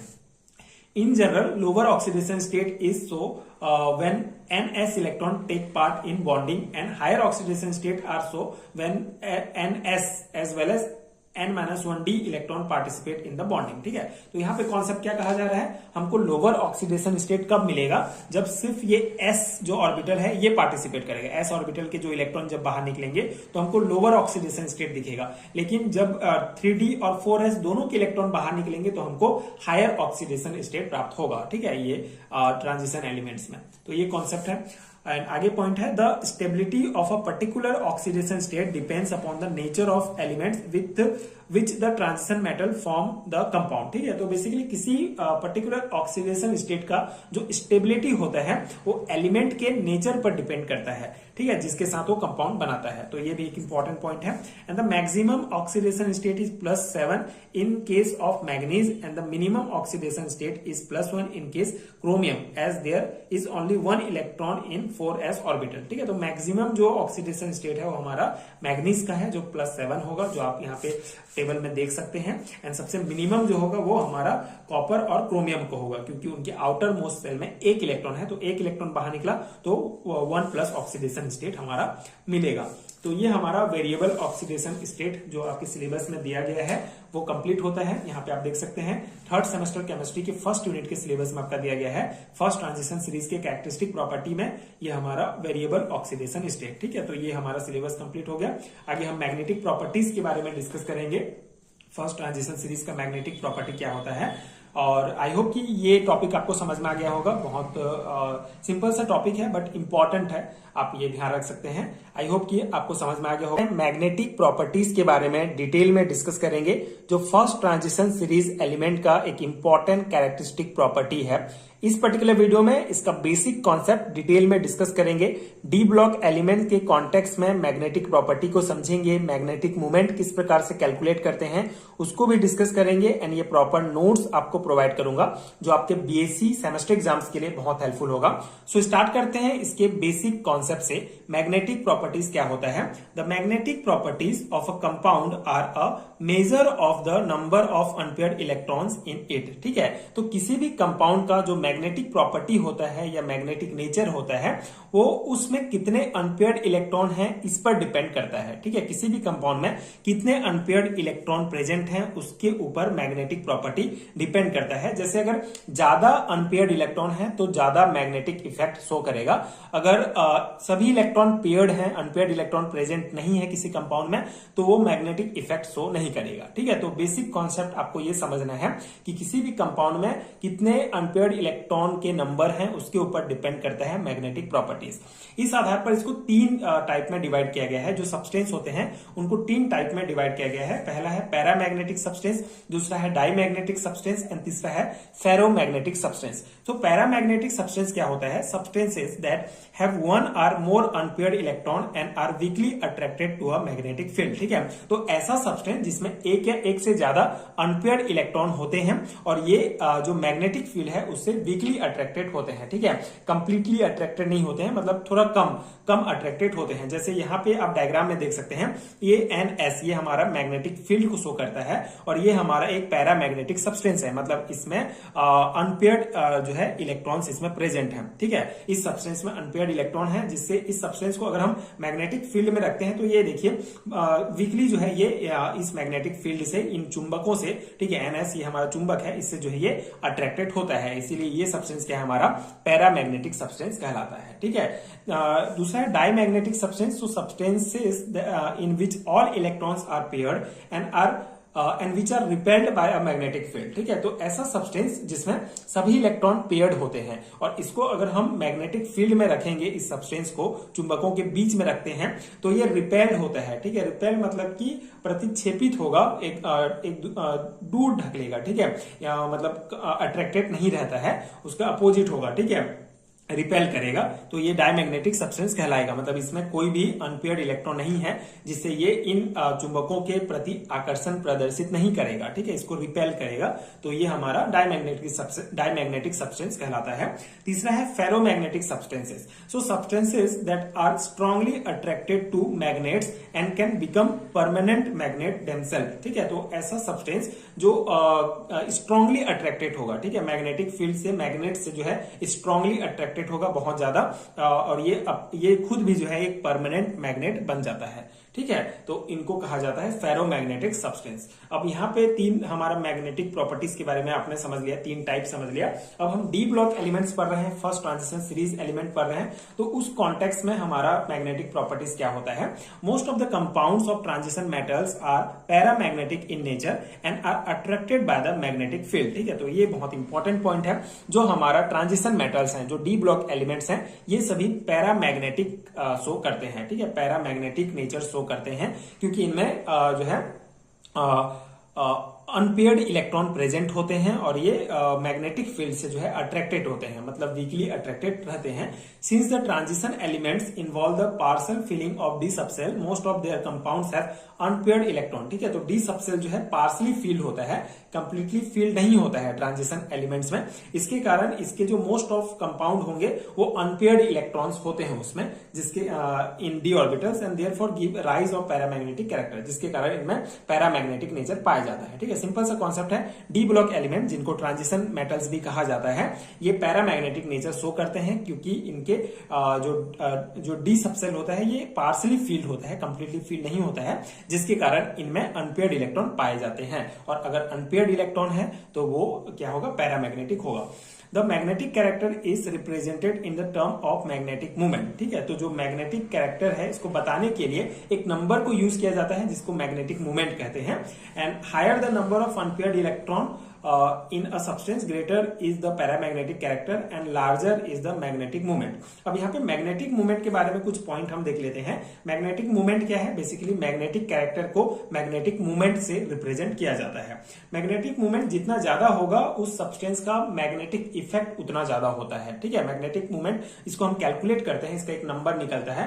तो जिस भी किसी भी एलिमेंट का अगर मैग्नेटिक, किसी भी कंपाउंड का अगर मैग्नेटिक मूवमेंट ज्यादा है, मतलब कि वो मैग्नेटिक इफेक्ट ज्यादा शो करता है, और ये डायरेक्टली जो है अनपेयर्ड इलेक्ट्रॉन की संख्या पर डिपेंड करता है। ठीक है, इससे रिलेटेड होता है। जैसे अगर अनपेयर्ड इलेक्ट्रॉन ज्यादा होगा, ठीक है, higher the number of unpaired electron, unpaired electron ज्यादा होगा तो पैरामैग्नेटिक कैरेक्टर उसका ग्रेटर होगा, ज्यादा होगा, और मैग्नेटिक मूवमेंट भी उसका ज्यादा होगा। The magnetic movement is represented in the Bohr magneton. ठीक है, तो जो मैग्नेटिक मूवमेंट है इसको बोहर मैग्नेटन मतलब BM के द्वारा एक्सप्रेस किया जाता है। ठीक है, तो आगे हम यहाँ पे फर्स्ट ट्रांजिशन सीरीज एलिमेंट्स के कुछ मैग्नेटिक मूवमेंट्स डिस्कस करते हैं और किस प्रकार मैग्नेटिक मूवमेंट कैलकुलेट करते हैं उसको भी आगे हम देखेंगे। तो यहाँ पे आप ये टेबल देख रहे हैं, इसमें फर्स्ट ट्रांजिशन सीरीज के जो एलिमेंट्स हैं उनका मैग्नेटिक मूवमेंट बेसिकली बताया गया है। यहाँ पे मैग्नेटिक मूवमेंट में आपको दो वैल्यू दिखेगा, एक तो कैलकुलेटेड वैल्यू और एक एक्सपेरिमेंट वैल्यू। तो कैलकुलेटेड वैल्यू जो है हम इस फॉर्मूला के द्वारा कैलकुलेट करते हैं मैग्नेटिक मूवमेंट। फॉर्मूला है mu equal to under root में आपका n प्लस 2 BM रहेगा। ठीक है, BM मतलब ये जो हम शो करते हैं मैग्नेटिक मूवमेंट को, उसका इकाई समझ सकते हैं आप इसको। एंड ये हमारा फॉर्मूला, मेन आपको ये फॉर्मूला याद रखना है जिससे आप जो है किसी भी मेटल आयन का मैग्नेटिक मूवमेंट कैलकुलेट कर सकते हैं। ठीक है, mu equal to under root में आपका n और n प्लस 2 रहेगा, जहां पे n हमारा है नंबर ऑफ अनपेयर्ड इलेक्ट्रॉन। तो पहले हम इस टेबल को समझ लेते हैं। ये हमारा मेटल आयन है, स्कैंडियम का मेटल आयन S3+, ठीक है, Sc3+ दिया गया है। आउटर इलेक्ट्रॉनिक कन्फिगरेशंस अगर हम देखें इसका, जो पिछले वीडियो में हमने ऑक्सीडेशन स्टेट पढ़ा था तो उसमें भी हमने डिटेल में समझा था। तो इसका आउटर इलेक्ट्रॉनिक कन्फिगरेशंस Sc3+ का, यहाँ पे स्कैंडियम का नहीं, Sc3+ मेटल आयन के बारे में बात कर रहे हैं। तो इसका होगा हमारा 3d0, मतलब सभी इलेक्ट्रॉन इसके निकल चुके हैं, तो ये हमारा 3d0 होगा, मतलब कि इसमें नंबर ऑफ अनपेयर्ड इलेक्ट्रॉन कितने होंगे? 0 होंगे। कोई इलेक्ट्रॉन ही नहीं है तो अनपेयर्ड की तो बात ही नहीं है, तो यहाँ पे 0 होगा, तो इसका मैग्नेटिक मूवमेंट भी 0 ही होगा, क्योंकि अगर इसका हमारा नंबर ऑफ अनपेयर्ड इलेक्ट्रॉन ही नहीं है इसमें तो हम कैलकुलेट भी नहीं कर सकते मैग्नेटिक मूवमेंट। ठीक है, तो 0 हो गया। Ti3+, ठीक है, टाइटेनियम के जो हमारा 3+ ऑक्सीडेशन स्टेट में ये जो है, इसका अगर हम आउटर इलेक्ट्रॉनिक कन्फिगरेशन देखें तो 3d1 होगा।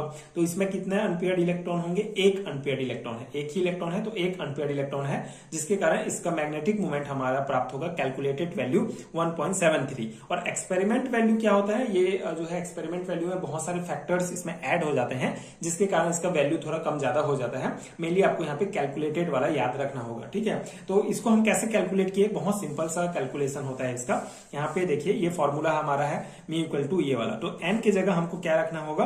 n के जगह हमको कितने अनपेयर्ड इलेक्ट्रॉन है उसको रखना होगा। ठीक है, जैसे अगर हम Ti3+ का निकालेंगे तो n के जगह 1, और यहाँ पे भी 1 + 2 हो जाएगा, तो ये 3 और 1 3 ही हो जाएगा। ठीक है, तो ये 2 और 1 3 हो गया, और ये 1 अंदर में है तो 3 एकम 3, तो ये अंडर रूट में 3 आएगा। इसका मान होता है हमारा 1.73। ठीक है, तो ये अंडर रूट का जो मान है वो आपको अच्छे से ध्यान रखना पड़ेगा।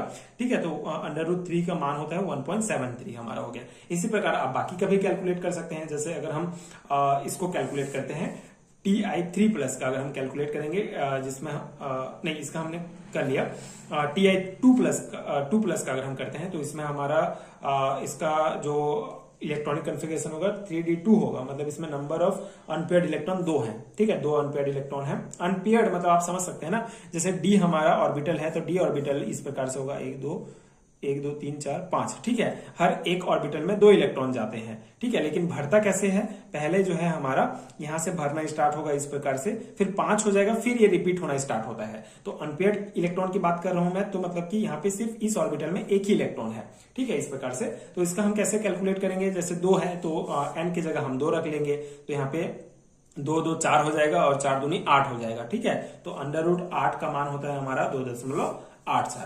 इस प्रकार से आप सभी का निकाल सकते हैं, ठीक है। V2+ का अगर हम देखें तो इसमें 3 अनपेयर्ड इलेक्ट्रॉन है, तो ये मान निकलेगा, ठीक है। Cr2+ का अगर देखें तो 4 अनपेयर्ड इलेक्ट्रॉन है।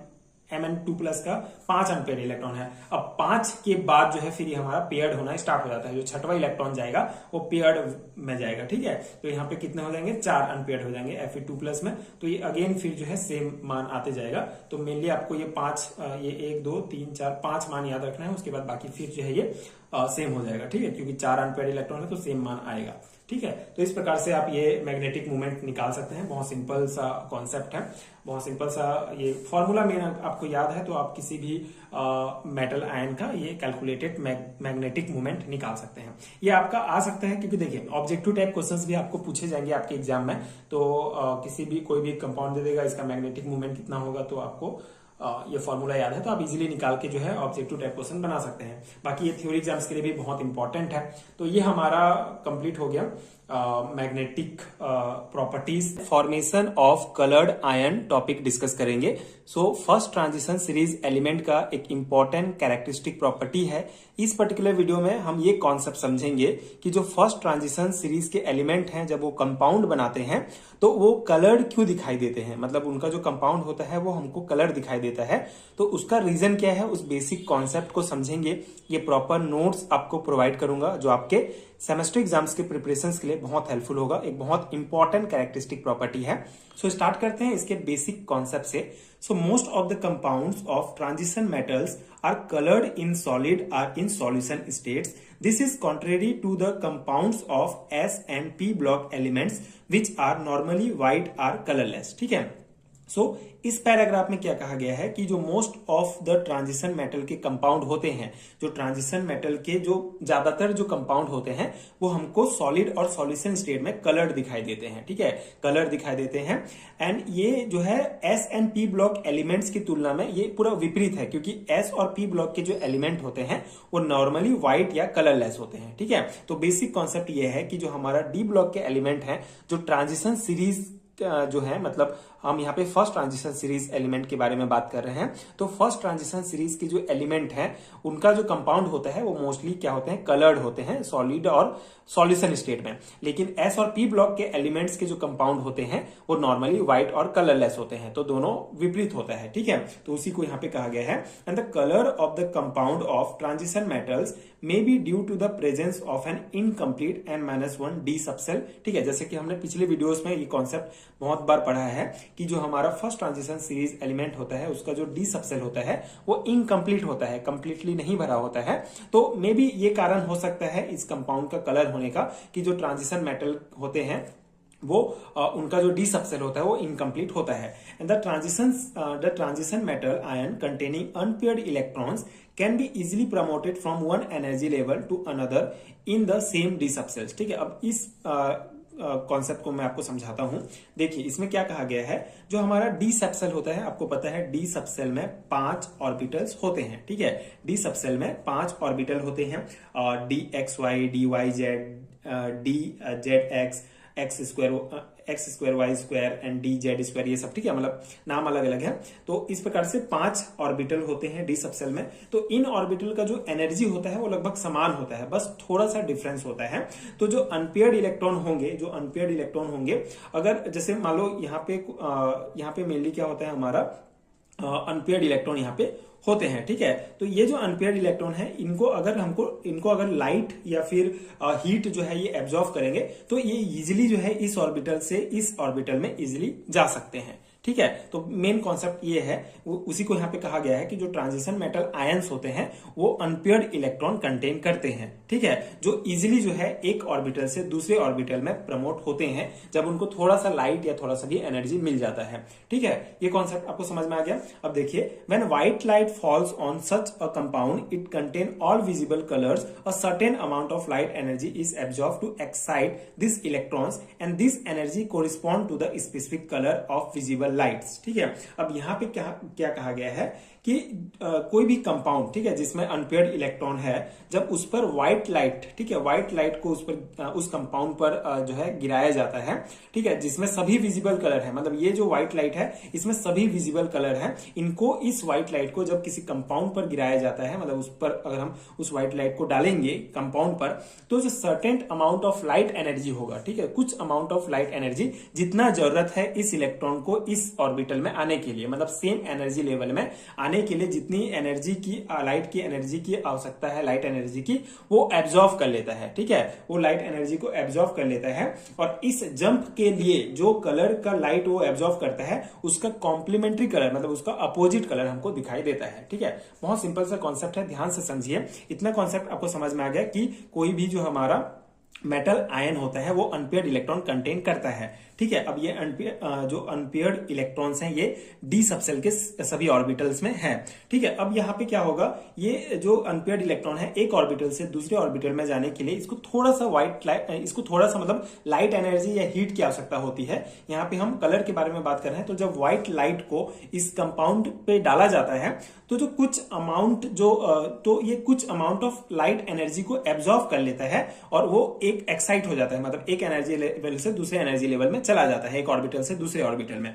तो ये जो लाइट एनर्जी ये एब्जॉर्ब करता है उसके साथ जो है स्पेसिफिक कलर जुड़ा रहता है, और वो जो स्पेसिफिक कलर होगा वो उसका अपोजिट लाइट, ठीक है, उसका कॉम्प्लीमेंट्री जो कलर होता है वो हमको दिखाई देता है वो कंपाउंड, ठीक है। आगे और पॉइंट है, आप देखिए, the remaining colour which are not absorb are transmitted or reflected, ठीक है। तो जो कलर एब्जॉर्ब नहीं हो रहा है, मतलब जो लाइट एनर्जी वो यूज नहीं कर रहा है, वो क्या हो जाएगा, एब्जॉर्ब नहीं होगा, मतलब वो रिफ्लेक्ट हो जाएगा या ट्रांसमिटेड हो जाएगा। और जो एनर्जी उसने यूज किया, जितना लाइट जो एनर्जी उसने यूज किया वो एब्जॉर्ब हो जाएगा और उससे जो जुड़ा कलर होगा उसका अपोजिट कलर हमको दिखाई देता है। अब ये वाला कॉन्सेप्ट क्या है, देखिए, as a result the compound appear coloured, the colour we observe is actually the complementary colour of the one that was absorb, ठीक है। अब यहां पे ये कहा गया है कि कंपाउंड जो हमको रंग दिखाई देता है वो कलर नहीं दिखाई देता जो उसने एब्जॉर्ब किया है, बल्कि उसका कॉम्प्लीमेंट्री कलर, मतलब उसका अपोजिट कलर हमको दिखाई देता है, ठीक है। ये बहुत इंपॉर्टेंट पॉइंट है, आप ध्यान रखेंगे कि कंपाउंड जो लाइट जो एब्जॉर्ब किया वो हमको दिखाई नहीं देगा, बल्कि उसका कॉम्प्लीमेंट्री कलर, उसका अपोजिट कलर जो है हमको दिखाई देता है, ठीक है। अब ये कॉम्प्लीमेंट्री कलर आप कैसे निकालेंगे, बेसिकली एक कलर व्हील होता है, ठीक है, इसमें सभी विजिबल लाइट होते हैं, तो इसमें जो अपोजिट, जैसे यहाँ पे लाल है और इसके अपोजिट में पीला है, मतलब मैं ऐसे एग्जांपल के बता रहा हूं, तो हमको जैसे ये लाल है और ये पीला है, ये कलर में, मतलब सभी कलर इसमें होंगे, तो ये अगर हमको ये जो कोई कंपाउंड अगर ये लाल कलर को एब्जॉर्ब कर रहा है तो हमको ये कंपाउंड इस कलर में दिखेगा, ये पीला कलर का दिखेगा,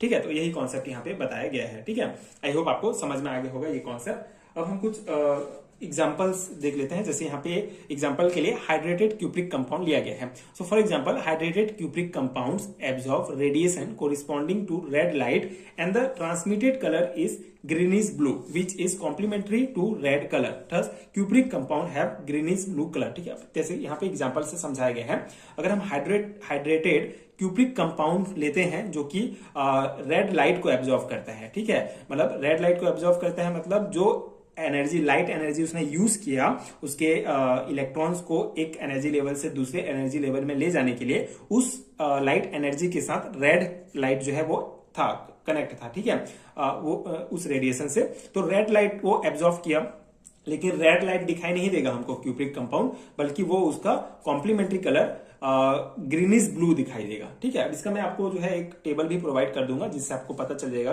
कि कौन से कलर का अपोजिट कौन सा है। ठीक है, तो आपके लिए इजी हो जाएगा। बाकी आप ये ध्यान रखेंगे, ये बहुत इंपॉर्टेंट पॉइंट है। ठीक है, अब यहाँ पे जो जैसे हम एक ये टेबल देख लेते हैं, जिसमें अगर ये आयंस आपको दिखे तो आपको समझ जाना है कि इसमें इतने अनपेयर्ड इलेक्ट्रॉन है और ये कौन सा कलर होगा। मतलब आप इस टेबल को याद कर लेते हैं तो बहुत अच्छा है, क्योंकि ऑब्जेक्टिव टाइप क्वेश्चंस में यहाँ से पूछे जा सकते हैं। तो देखिए यहाँ पे ये टेबल में आयंस दिया गया है, यहाँ पे आउटर इलेक्ट्रॉनिक कन्फिगरेशन दिया गया है और ये अनपेयर्ड इलेक्ट्रॉन कितने हैं और ये कौन सा कलर होगा उस आयन का। जैसे अगर Sc3+ आयन है हमारा, तो उसका इलेक्ट्रॉनिक कन्फिगरेशन 3d0 होगा, मतलब अनपेयर्ड इलेक्ट्रॉन की संख्या 0 है तो ये कलरलेस होगा। ठीक है, अगर अनपेयर्ड इलेक्ट्रॉन की संख्या 0 है तो कलरलेस ही होगा, ये आप ध्यान रखेंगे। ठीक है, एंड Ti3+ जो है हमारा, इसमें एक अनपेयर्ड इलेक्ट्रॉन है, मतलब 3d1 इसका आउटर इलेक्ट्रॉनिक कन्फिगरेशन है, तो इसका कलर होगा पर्पल। ठीक है, उसी प्रकार यहाँ पे और दिया गया है Ti4+ का जो है 0 हो जाएगा तो कलरलेस हो गया। V3+ का जो अनपेयर्ड इलेक्ट्रॉन है वो 2 है तो इसका कलर ग्रीन हो जाएगा। उसी प्रकार 3+ का 3 है अनपेयर्ड इलेक्ट्रॉन तो वायलेट कलर, एंड Mn2+ का 5 है तो ये लाइट पिंक कलर। बेसिकली यहाँ पे मतलब जो कौन से कितने अनपेयर्ड इलेक्ट्रॉन है इसके हिसाब से डिसाइड नहीं होता कि कौन सा कलर होगा, बल्कि वो कौन से रेंज का कलर एब्जॉर्ब कर रहा है उस हिसाब से यहाँ पे डिसाइड होता है। तो आप ये टेबल याद रख सकते हैं, आपके लिए काफी आसानी होगा कि कौन से आयन का कौन सा कलर है। ठीक है, ये आपके लिए हेल्पफुल होगा, आप ये ध्यान रख सकते हैं।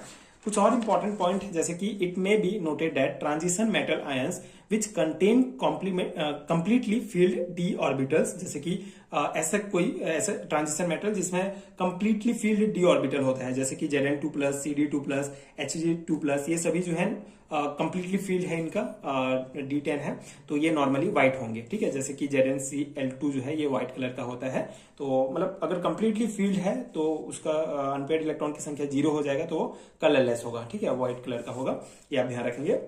अब इस टेबल की मैं बात कर रहा था, ये टेबल आप अच्छे से ध्यान रखेंगे। ये टेबल बेसिकली हमें ये बताता है कि अगर कोई सब्सटेंस पर्टिकुलर कलर का लाइट एब्जॉर्ब करता है तो हमें उसका कॉम्प्लीमेंट्री कलर दिखता है। जैसे कि यहाँ पे अगर वॉयलेट कलर एब्जॉर्ब करता है तो हमको येलो ग्रीन दिखाई देता है। या दोनों टेबल आप याद रखेंगे, अगर ब्लू कलर वो एब्जॉर्ब करता है तो हमको येलो दिखाई देगा, ग्रीन ब्लू अगर एब्जॉर्ब करता है तो ऑरेंज, ब्लू ग्रीन अगर एब्जॉर्ब करता है तो रेड, ग्रीन अगर एब्जॉर्ब करता है कोई कंपाउंड तो हमको पर्पल दिखाई देगा, येलो ग्रीन का वॉयलेट, येलो का ब्लू और ऑरेंज का ग्रीन और रेड का ब्लू ग्रीन। ठीक है, तो ये इसका कॉम्प्लीमेंट्री कलर है जो इस टेबल में दिया गया है, ये आप ध्यान रखेंगे। बाकी इतना में ही आपका पूरा कॉन्सेप्ट कवर हो जाता है, जो हमारा टॉपिक है फॉर्मेशन ऑफ कलर आयन। ठीक है, आपके सिलेबस में दिया गया है, फर्स्ट ट्रांजिशन सीरीज का एक इंपॉर्टेंट कैरेक्टरिस्टिक प्रॉपर्टी है। आई होप कि आपको कॉन्सेप्ट समझ में आ गया होगा। अगर आपको कॉन्सेप्ट समझ में आ गया तो बहुत आसान होता है आपके लिए, आप अपने शब्दों में भी इसको एग्जाम में लिख सकते हैं। तो ये था कंप्लीट कॉन्सेप्ट, आई होप कि आपको समझ में आ गया होगा। Complex formation tendency topic discuss करेंगे। So first transition series element किस प्रकार से कॉम्प्लेक्स फॉर्मेशन करते हैं, उनमें कॉम्प्लेक्स फॉर्मेशन का टेंडेंसी क्यों पाया जाता है, उस कॉन्सेप्ट को डिटेल में डिस्कस करेंगे। So first transition series element का एक बहुत इंपॉर्टेंट कैरेक्टरिस्टिक प्रॉपर्टी है। सो बेसिक कॉन्सेप्ट समझेंगे एंड ये प्रॉपर नोट्स आपको प्रोवाइड करूंगा जो आपके बीएससी सेमेस्टर एग्जाम्स के लिए बहुत हेल्पफुल होगा। सो स्टार्ट करते हैं। कॉम्प्लेक्स फॉर्मेशन टेंडेंसी कॉन्सेप्ट क्या है? Transition elements show a characteristic tendency to form complexes. This behavior too is unlike S and P block elements. This remarkable tendency of transition metal ions to form complexes is traceable to following factors. ठीक है, तो ये इस point में क्या कहा गया है कि जो ट्रांजिशन एलिमेंट होते हैं, मतलब डी ब्लॉक के जितने भी एलिमेंट होते हैं, उनमें ये टेंडेंसी पाया जाता है कि वो कॉम्प्लेक्स फॉर्मेशन करें। मतलब कि मेटल आयन अपने अराउंड लिगेंड एटम या फिर लिगेंड मॉलिक्यूल को जोड़ लेता है। ठीक है, उनको ज्वाइन कर लेगा तो उसको कॉम्प्लेक्स फॉर्मेशन टेंडेंसी कहा जाता है। ठीक है, कॉम्प्लेक्स फॉर्मेशन बहुत सिंपल सा कॉन्सेप्ट है। कोई भी मेटल आयन जब लिगेंड के साथ जुड़ जाएगा कोवलेंट बॉन्ड के द्वारा, तो उसको जो है कॉम्प्लेक्स फॉर्मेशन कहा जाता है। जो ट्रांजिशन एलिमेंट होते हैं इनमें ये टेंडेंसी, ये गुण पाया जाता है कि वो कॉम्प्लेक्स का फॉर्मेशन कर पाए। लेकिन एस और पी ब्लॉक के जो एलिमेंट होते हैं इनमें ऐसा कोई गुण नहीं पाया जाता है। इसलिए ये जो कैरेक्टरिस्टिक प्रॉपर्टी है ये सिर्फ ट्रांजिशन एलिमेंट्स में पाया जाता है। और यहाँ पे हम फर्स्ट ट्रांजिशन सीरीज का जो है ये प्रॉपर्टी पढ़ रहे हैं, तो उस अकॉर्डिंग हम कॉन्सेप्ट को समझेंगे। अब यहाँ पे 3 इंपॉर्टेंट पॉइंट दिया गया है, इसको आपको ध्यान से समझना है कि ऐसा क्यों होता है, मतलब जो ट्रांजिशन एलिमेंट है ये इनमें कॉम्प्लेक्स फॉर्मेशन की टेंडेंसी क्यों पाई जाती है, उसको हम इन 3 पॉइंट के द्वारा समझेंगे। पहला है small size of the atoms and ions of transition metals, second है high nuclear charge, and third है availability of vacant D orbitals of appropriate energy in their atoms for bonding with ligand. ठीक है, तो ये 3 point है, इसको एक एक करके हम समझते हैं, जिससे हम हमारे क्यों का जवाब मिल जाएगा कि ये ट्रांजिशन एलिमेंट्स क्यों कॉम्प्लेक्स फॉर्मेशन करते हैं।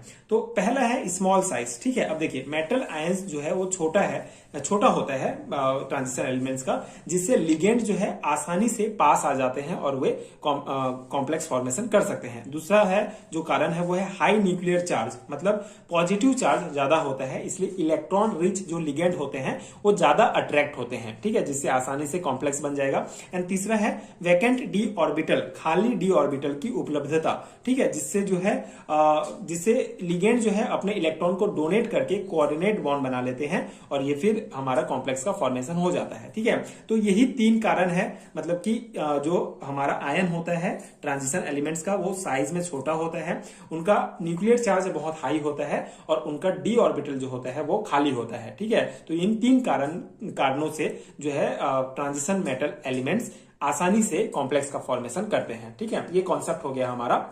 अब इससे रिलेटेड और जो इंपॉर्टेंट पॉइंट्स हैं उसको हम एक एक करके डिस्कस करेंगे, एक एग्जांपल के द्वारा भी इस कॉन्सेप्ट को समझेंगे। So the bond between central transition metal ion and the ligand are coordinate covalent bond। ठीक है, ये जो बॉन्ड होता है जिससे मेटल और लिगेंड आपस में जुड़ते हैं, ये बॉन्ड होता है कोऑर्डिनेट कोवलेंट बॉन्ड। ठीक है, इसीलिए and therefore the complexes are called coordinate compounds or coordinate complex. ठीक है, इसलिए जो कॉम्प्लेक्स बनता है, जो कंपाउंड बनता है, उसको कोऑर्डिनेट कंपाउंड या कोऑर्डिनेट कॉम्प्लेक्सेस कहा जाता है। This complexes have different geometry according to the coordination number. अभी कोऑर्डिनेशन नंबर को आगे हम अच्छे से समझेंगे। तो कोऑर्डिनेशन नंबर के आधार पर जो कॉम्प्लेक्स हमारा बना है उसका जियोमेट्री कई प्रकार के होते हैं। जैसे कॉमन जियोमेट्री हो सकते हैं, लीनियर हो सकता है, टेट्राहेड्रल हो सकता है। जियोमेट्री मतलब उसका स्ट्रक्चर। ठीक है, कौन से स्ट्रक्चर का है, linear, tetrahedral, square, planar, octahedral, tetrahedral, ये सभी जो है हो सकता है। ठीक है, ये जियोमेट्री शो करते हैं जो कॉम्प्लेक्स बनेगा वो। ठीक है, जो कंपाउंड बनेगा, और ये जियोमेट्री बेसिकली इसके कोऑर्डिनेशन नंबर के आधार पर होता है। इसका भी मैं आपको एक टेबल प्रोवाइड कर दूंगा जिससे आप आसानी से इसको समझ पाएंगे। अब यहाँ पे और इंपॉर्टेंट पॉइंट्स हैं, जैसे इन ट्रांजिशन सीरीज, जैसे हम फर्स्ट ट्रांजिशन सीरीज की बात कर रहे हैं, तो वहां पे the stability of complexes increases with increasing atomic number of the element. ठीक है, तो जैसे जैसे एटॉमिक नंबर बढ़ते जाएगा वैसे वैसे इनका जो स्टेबिलिटी होगा, जो कॉम्प्लेक्स बना हुआ है उसका स्टेबिलिटी जो है वो बढ़ता जाता है। ठीक है, तो उसी को कहा गया है ट्रांजिशन सीरीज में, जो हम फर्स्ट ट्रांजिशन सीरीज एलिमेंट या सेकंड, मतलब हम मेनली जो है फर्स्ट ट्रांजिशन सीरीज के बारे में पढ़ रहे हैं, लेकिन ये जितने भी ट्रांजिशन एलिमेंट है सभी के लिए सेम कॉन्सेप्ट आता है। तो जैसे जैसे एटॉमिक नंबर बढ़ते जाएगा उनका जो कॉम्प्लेक्स बना हुआ है उनका स्टेबिलिटी भी बढ़ते जाता है। ठीक है, अब यहाँ पे आगे पॉइंट है, in case of metal atoms which exhibit more than one oxidation state the complex with highest charge form complexes of higher stability. ठीक है, अब ये पॉइंट, इस पॉइंट को आपको अच्छे से समझना है। इसमें क्या कहा गया है कि मेटल एटम्स जो एक या एक से ज्यादा ऑक्सीडेशन स्टेट शो करते हैं, जैसे हमने ऑक्सीडेशन स्टेट वाला जो प्रॉपर्टी हमने डिस्कस किया तो वहां पे हमने समझा है कि कई ऐसे मेटल एटम होते हैं जो एक से ज्यादा ऑक्सीडेशन स्टेट शो करते हैं, तो वे जो है, तो उसमें जो हाईएस्ट चार्ज होगा, ठीक है, उस स्थिति में जो हाईएस्ट चार्ज होगा वो सबसे ज्यादा स्टेबल कॉम्प्लेक्स बनाएगा। जैसे कि for example CO2 does not form a stable complex with ammonia, various CO3 plus form stable complexes. ठीक है, जैसे CO2 प्लस जो है वो उतना स्टेबल कॉम्प्लेक्स नहीं बनाएगा अमोनिया के साथ जितना कि CO3 प्लस बनाएगा, मतलब ये ज्यादा ऑक्सीडेशन स्टेट वाला जो है ज्यादा स्टेबल कंपाउंड बनाता है। ठीक है, ये हो गया हमारा concept. Transition metals have are can produce empty orbitals to accept electrons pair from ligand. ठीक है, तो ट्रांजिशन मेटल के पास जो है वो डी और जो एम्प्टी ऑर्बिटल होता है जिससे वो लिगेंड के जो इलेक्ट्रॉन पेयर्स को एक्सेप्ट कर सकें। और ये जो प्रोसेस होता है कॉम्प्लेक्स फॉर्मेशन का, इसमें 3d 4s और 4p ऑर्बिटल जो है यूज होते हैं इस पर्पस के लिए। अब यहाँ पे एक एग्जांपल के द्वारा इस पूरे कॉन्सेप्ट को समझते हैं। हमने एग्जांपल लिया है formation of CONH3 from CO3+ ion. ठीक है, इस आयन के द्वारा इस कॉम्प्लेक्स का किस प्रकार फॉर्मेशन होगा उसको हम देखते हैं। CO3+ जो होगा हमारा can accept 3 electron pair from 6NH3 ligand. ठीक है, तो जो लिगेंड हम यूज कर रहे हैं वो अमोनिया है हमारा, तो 6NH3 लिगेंड के द्वारा जो है 6 पेयर ऑफ इलेक्ट्रॉन जो है ये हमारा एक्सेप्ट करेगा। And electron in 3D pair of empty 3D 4s and 4p orbital become available. And मतलब पहले इलेक्ट्रॉन का पेयर अप हो जाएगा 3D ऑर्बिटल का, उसके बाद फिर 3D 4s और 4p ऑर्बिटल जो है खाली हो जाएंगे। ठीक है, जिसके साथ फिर जो लिगेंड का जो इलेक्ट्रॉन पेयर है वो आके वहां पे जुड़ जाएगा। और इसका जो हाइब्रिडाइजेशन होगा, संकरण होगा हमारा D2sp3 होगा और जियोमेट्री इसका ऑक्टाहेड्रल होगा। ठीक है, जैसे इस प्रकार से यहाँ पे फॉर्मेशन होगा। CO एटम की अगर हम बात करें तो इसका इलेक्ट्रॉनिक कन्फिगरेशन इस प्रकार होगा, लेकिन हम CO3+ आयन के द्वारा कॉम्प्लेक्स फॉर्मेशन करेंगे तो यहाँ पे 3 जो इलेक्ट्रॉन कम हो जाएगा, मतलब इस प्रकार का इसका इलेक्ट्रॉनिक कन्फिगरेशन है। तो सबसे पहले पेयर अप होंगे इलेक्ट्रॉन, तो पेयर अप होंगे तो ये हमारा 3D ऑर्बिटल का 3 ऑर्बिटल भर जाएगा। ठीक है, 3D सेल का 3 ऑर्बिटल भर जाएगा। फिर बाकी जो ये काला कलर में आप जो इलेक्ट्रॉन देख रहे हैं ये अमोनिया जो हमारा लिगेंड है उसका इलेक्ट्रॉन पेयर यहाँ पे हम रखेंगे और इस प्रकार से हमारे ये D2sp3 हाइब्रिडाइजेशन के द्वारा इस कॉम्प्लेक्स का फॉर्मेशन हो जाएगा। ठीक है, तो ये हमारा एक एग्जांपल है, इसको आप डेफिनेटली अपने एग्जाम में लिखिए।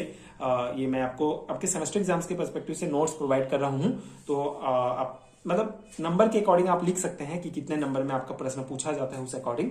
बाकी अगर लॉन्ग टाइम में पूछा जाता है तो आप ये सभी जो है सभी पॉइंट को डेफिनेटली लिखिए।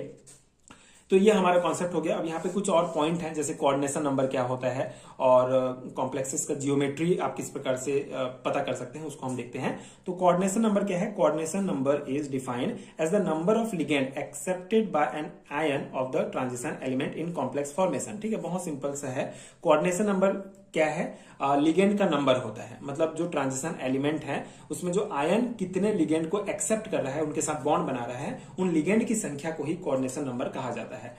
टेक फॉर इंस्टेंट FeCN6 4- ये जो हमारा कॉम्प्लेक्स है इसमें Fe2+ आयन जो है वो कितना 6 लोन पेयर ऑफ इलेक्ट्रॉन को जो है क्या करेगा? एक्सेप्ट करेगा। मतलब CN6 lone pair of electron from 6CN। ठीक है, 6CN लिगेंड के 6 लोन पेयर इलेक्ट्रॉन को एक्सेप्ट करेगा, मतलब कि 6CN जो है लिगेंड है वो उसको एक्सेप्ट करेगा। तो कोऑर्डिनेशन नंबर यहाँ पे 6 हो जाएगा। ठीक है, मतलब लिगेंड की संख्या, कितने लिगेंड जो है जुड़ रहे हैं सेंट्रल मेटल एटम के साथ, तो वो हमारा कोऑर्डिनेशन नंबर कहलाता है। जियोमेट्री ऑफ कॉम्प्लेक्सेस, मतलब यहाँ पे आप देख सकते हैं geometry of complexes is based on the coordination number. Coordination number के बेस पर, मेटल आयन के कोऑर्डिनेशन नंबर के बेस पर हम किसी भी कॉम्प्लेक्स का जियोमेट्री पता कर सकते हैं। जैसे यहाँ पे अगर कोऑर्डिनेशन नंबर 6 है, जैसे इतने यहाँ पे ये मैंने मेटल आयन यहाँ पे ट्रांजिशन मेटल आयन मैंने लिख दिया है, आप एक बार याद कर लीजिएगा इसको। अगर इनका कोऑर्डिनेशन नंबर 6 होता है, अगर 6 कोऑर्डिनेशन नंबर है मतलब जो जियोमेट्री होगा वो ऑक्टाहेड्रल होगा। ठीक है, और यहाँ पे ये देख सकते हैं Zn2+, Cu2+, CO2+, Ni2+, इनका कोऑर्डिनेशन नंबर 4 होता है, तो इनका ज्योमेट्री टेट्राहेड्रल या स्क्वायर प्लेनर होगा। ठीक है, Cu+ जो है जिसका कोऑर्डिनेशन नंबर 2 होगा वो हम क्या हो जाएगा? लीनियर जियोमेट्री हो जाएगा। मतलब कोऑर्डिनेशन नंबर के आधार पर हम जियोमेट्री पता कर सकते हैं। अगर 6 है तो ऑक्टाहेड्रल, 4 होगा तो टेट्राहेड्रल या स्क्वायर प्लेनर।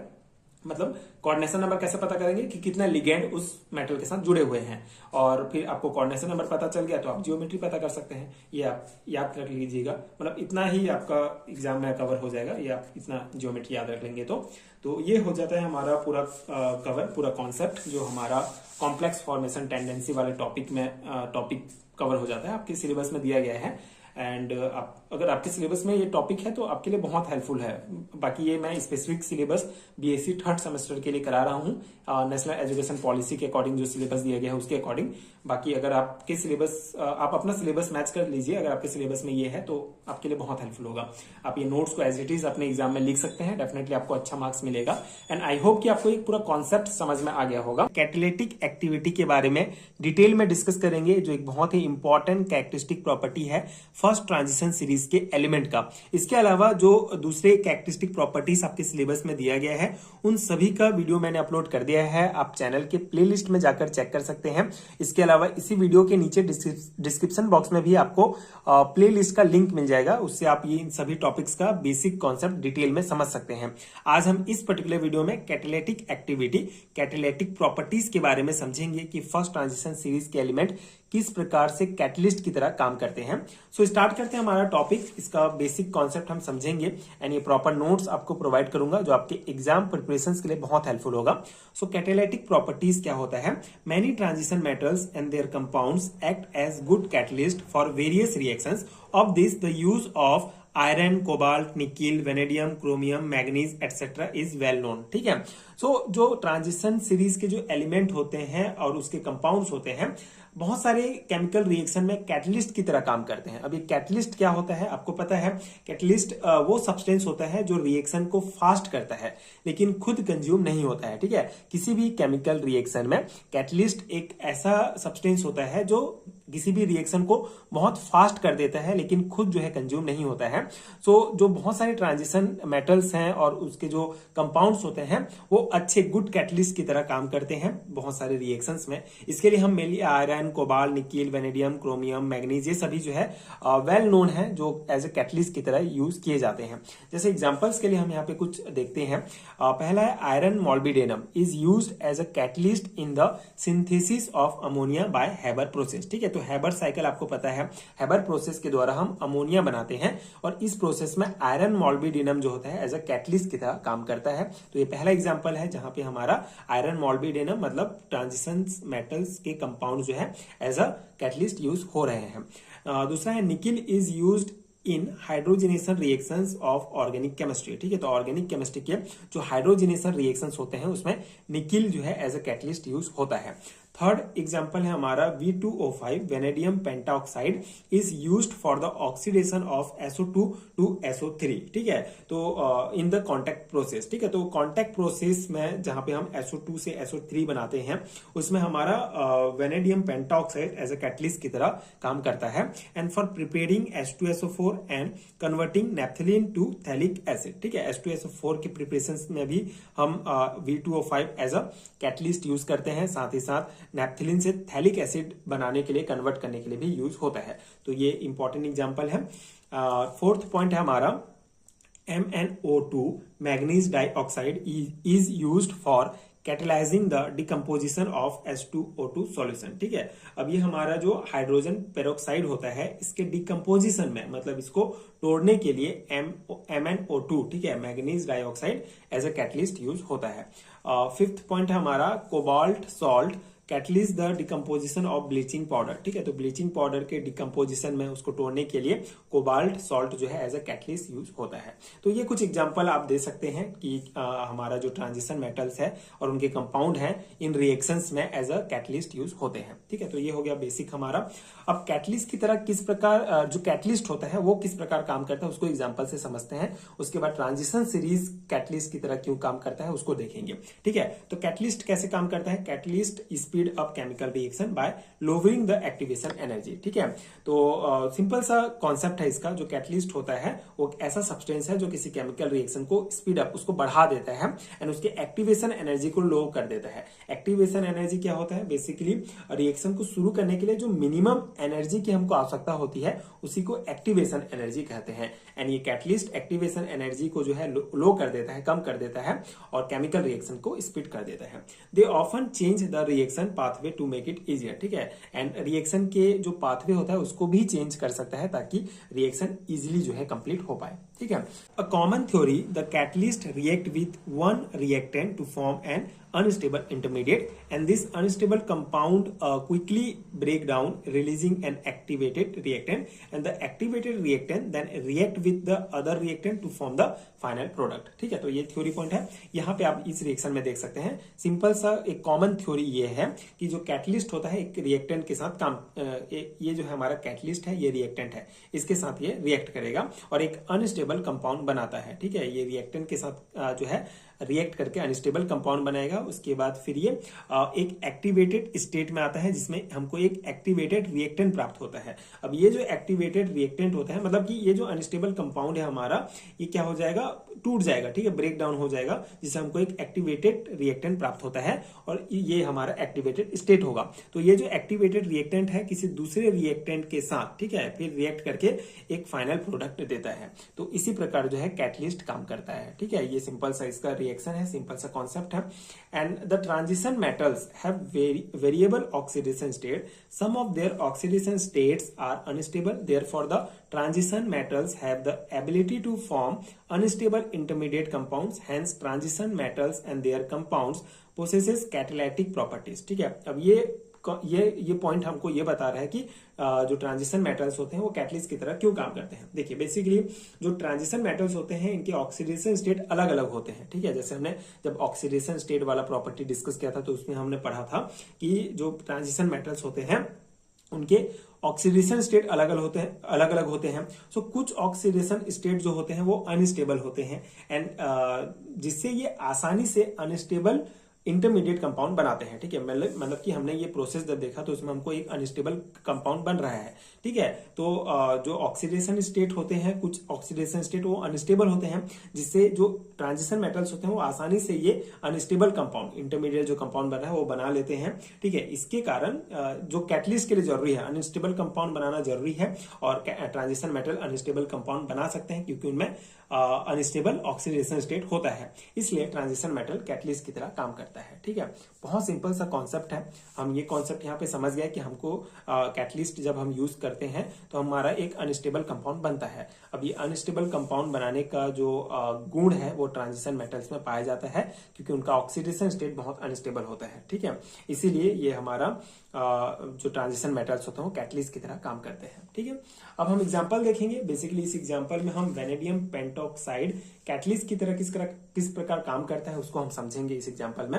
सिंपल सा है, among the transition metals of the first series, vanadium pentoxide catalyzes the oxidation of sulfur dioxide to sulfur trioxide in the preparation of sulfuric acid by contact process। ठीक है, तो ये एक contact process है basically जिसमें हम sulphur dioxide को sulphur trioxide में बदलते हैं। ठीक है, ये रिएक्शन नॉर्मली स्लो होता है लेकिन हम यहाँ पे V2O5 ठीक है एज ए कैटलिस्ट यूज करते हैं हम, जिससे ये रिएक्शन फास्ट हो जाता है। तो ये सिंपल सा रिएक्शन है। देखिए SO2 से हमको SO3 बनाना है तो उसके लिए हम एज ए कैटलिस्ट हमारा वेनेडियम पेंटॉक्साइड यूज करते हैं। ठीक है, जिससे हमारा एक इंटरमीडिएट कंपाउंड बनता है जो होता है VOSO4 वेनेडाइल सल्फेट। ठीक है, ये बेसिकली मतलब ये जो हमारा V2O5 है कैटलिस्ट की उपस्थिति में हमको ये इंटरमीडिएट कंपाउंड प्राप्त होता है जो अनस्टेबल होता है। उसके बाद फिर ये जो ये बेसिकली जो हमारा VOSO4 है इंटरमीडिएट कंपाउंड, ये डिकम्पोज होना स्टार्ट होता है, डिकम्पोज होता है और हमको फिर फाइनली SO3 बनता है। मतलब ये पूरा प्रोसेस जो है डिकम्पोजिशन का ही है जिससे हमको फाइनल प्रोडक्ट जो है SO3 बनता है, जिससे हम SO3 से SO3 हम इस प्रकार प्राप्त कर सकते हैं। ठीक है, अब इसी दौरान जो है V2O5 भी हमारा फिर से बन जाता है जो हमने एज अ कैटलिस्ट यूज किया था। अब इस थ्योरी पॉइंट में आप इसको समझ सकते हैं। This indicate that V2O5 is reduced to V2O4 which form an intermediate compounds VOSO4 and this then decomposes to form SO3 while V2O5 is recovered back at the end of the reaction। ठीक है, तो basically वही है V2O5 जो है वो V2O4 में reduce हो जाता है, इसको हम एज ए कैटलिस्ट यूज कर रहे हैं तो जो एक इंटरमीडिएट कंपाउंड बनाता है। अब ये इंटरमीडिएट कंपाउंड डिकम्पोज हो जाता है और SO3 बन जाता है, साथ ही साथ V2O5 जो है रिकवर फिर से हो जाता है। ठीक है, तो ये हमारा सिंपल सा रिएक्शन है कि किस प्रकार से V2O5 जो है एज ए कैटलिस्ट की तरह काम कर रहा है। ठीक है, तो ये हो गया हमारा complete catalytic property. I hope आपको समझ में आ गया होगा। ये नोट्स आपके एग्जाम प्रिपरेशन के लिए हेल्पफुल रहा होगा। बेसिकली अगर हम एग्जाम पैटर्न की बात करें तो लॉन्ग टाइप आंसर पूछे जाएंगे आपके एग्जाम्स में BSc थर्ड सेमेस्टर के सेमेस्टर एग्जाम में, तो उस अकॉर्डिंग मैं आपको सभी नोट्स प्रोवाइड कर रहा हूं। अगर लॉन्ग टाइप में आता है तो आप ये सभी लिखेंगे, अगर शॉर्ट टाइप में पूछ लिया जाता है जैसे 4 नंबर में तो आप जो है इसको छोटा कर सकते हैं। ठीक है, ऐसा नहीं है कि आपको इतना ही लिखना पड़ेगा, ये बस कैटालिटिक प्रॉपर्टी और एग्जाम्पल ही दे देंगे तो भी इनफ रहेगा। बाकी आप कितने नंबर में ये प्रश्न पूछा जाता है उस अकॉर्डिंग आप अपना आंसर छोटा या बड़ा रख सकते हैं। बाकी बेसिक कॉन्सेप्ट तो ये है, इतना मैं आई होप आपको समझ में आ गया होगा। अब इतने में हमारा डी ब्लॉक एलिमेंट्स का जो पार्ट 1 है, मतलब फर्स्ट ट्रांजिशन सीरीज का जो कैरेक्टरिस्टिक प्रॉपर्टी है, ये कंप्लीट हो जाता है। अगले वीडियो में हम second and third transition series का जो इलेक्ट्रॉनिक कॉन्फ़िगरेशंस है उसको हम डिटेल में डिस्कस करेंगे। फिर और इसमें 2 टॉपिक हमारा बचेगा, फिर ऐप ब्लॉक एलिमेंट्स हम स्टार्ट करेंगे। सो मैं ट्राई करूंगा कि जल्दी जल्दी आपको ये नोट्स प्रोवाइड करूं, आपके एग्जाम प्रिपरेशन के लिए हेल्पफुल हो। बाकी आई एम श्योर कि आपके सेमेस्टर एग्जाम आते तक मैं सिलेबस कंप्लीट करने का पूरा कोशिश करूंगा एंड कर भी लूंगा। एंड आई होप कि ये सीरीज आपके लिए हेल्पफुल रहा हो। आगे की वीडियोस देखने के लिए आप चैनल के साथ जुड़े रहिए एंड नोट्स के लिए आप डिस्क्रिप्शन बॉक्स चेक कर सकते हैं। आप मुझे व्हाट्सएप में डायरेक्ट कांटेक्ट भी कर सकते हैं रिटर्न नोट्स के लिए। And thank you so much for watching.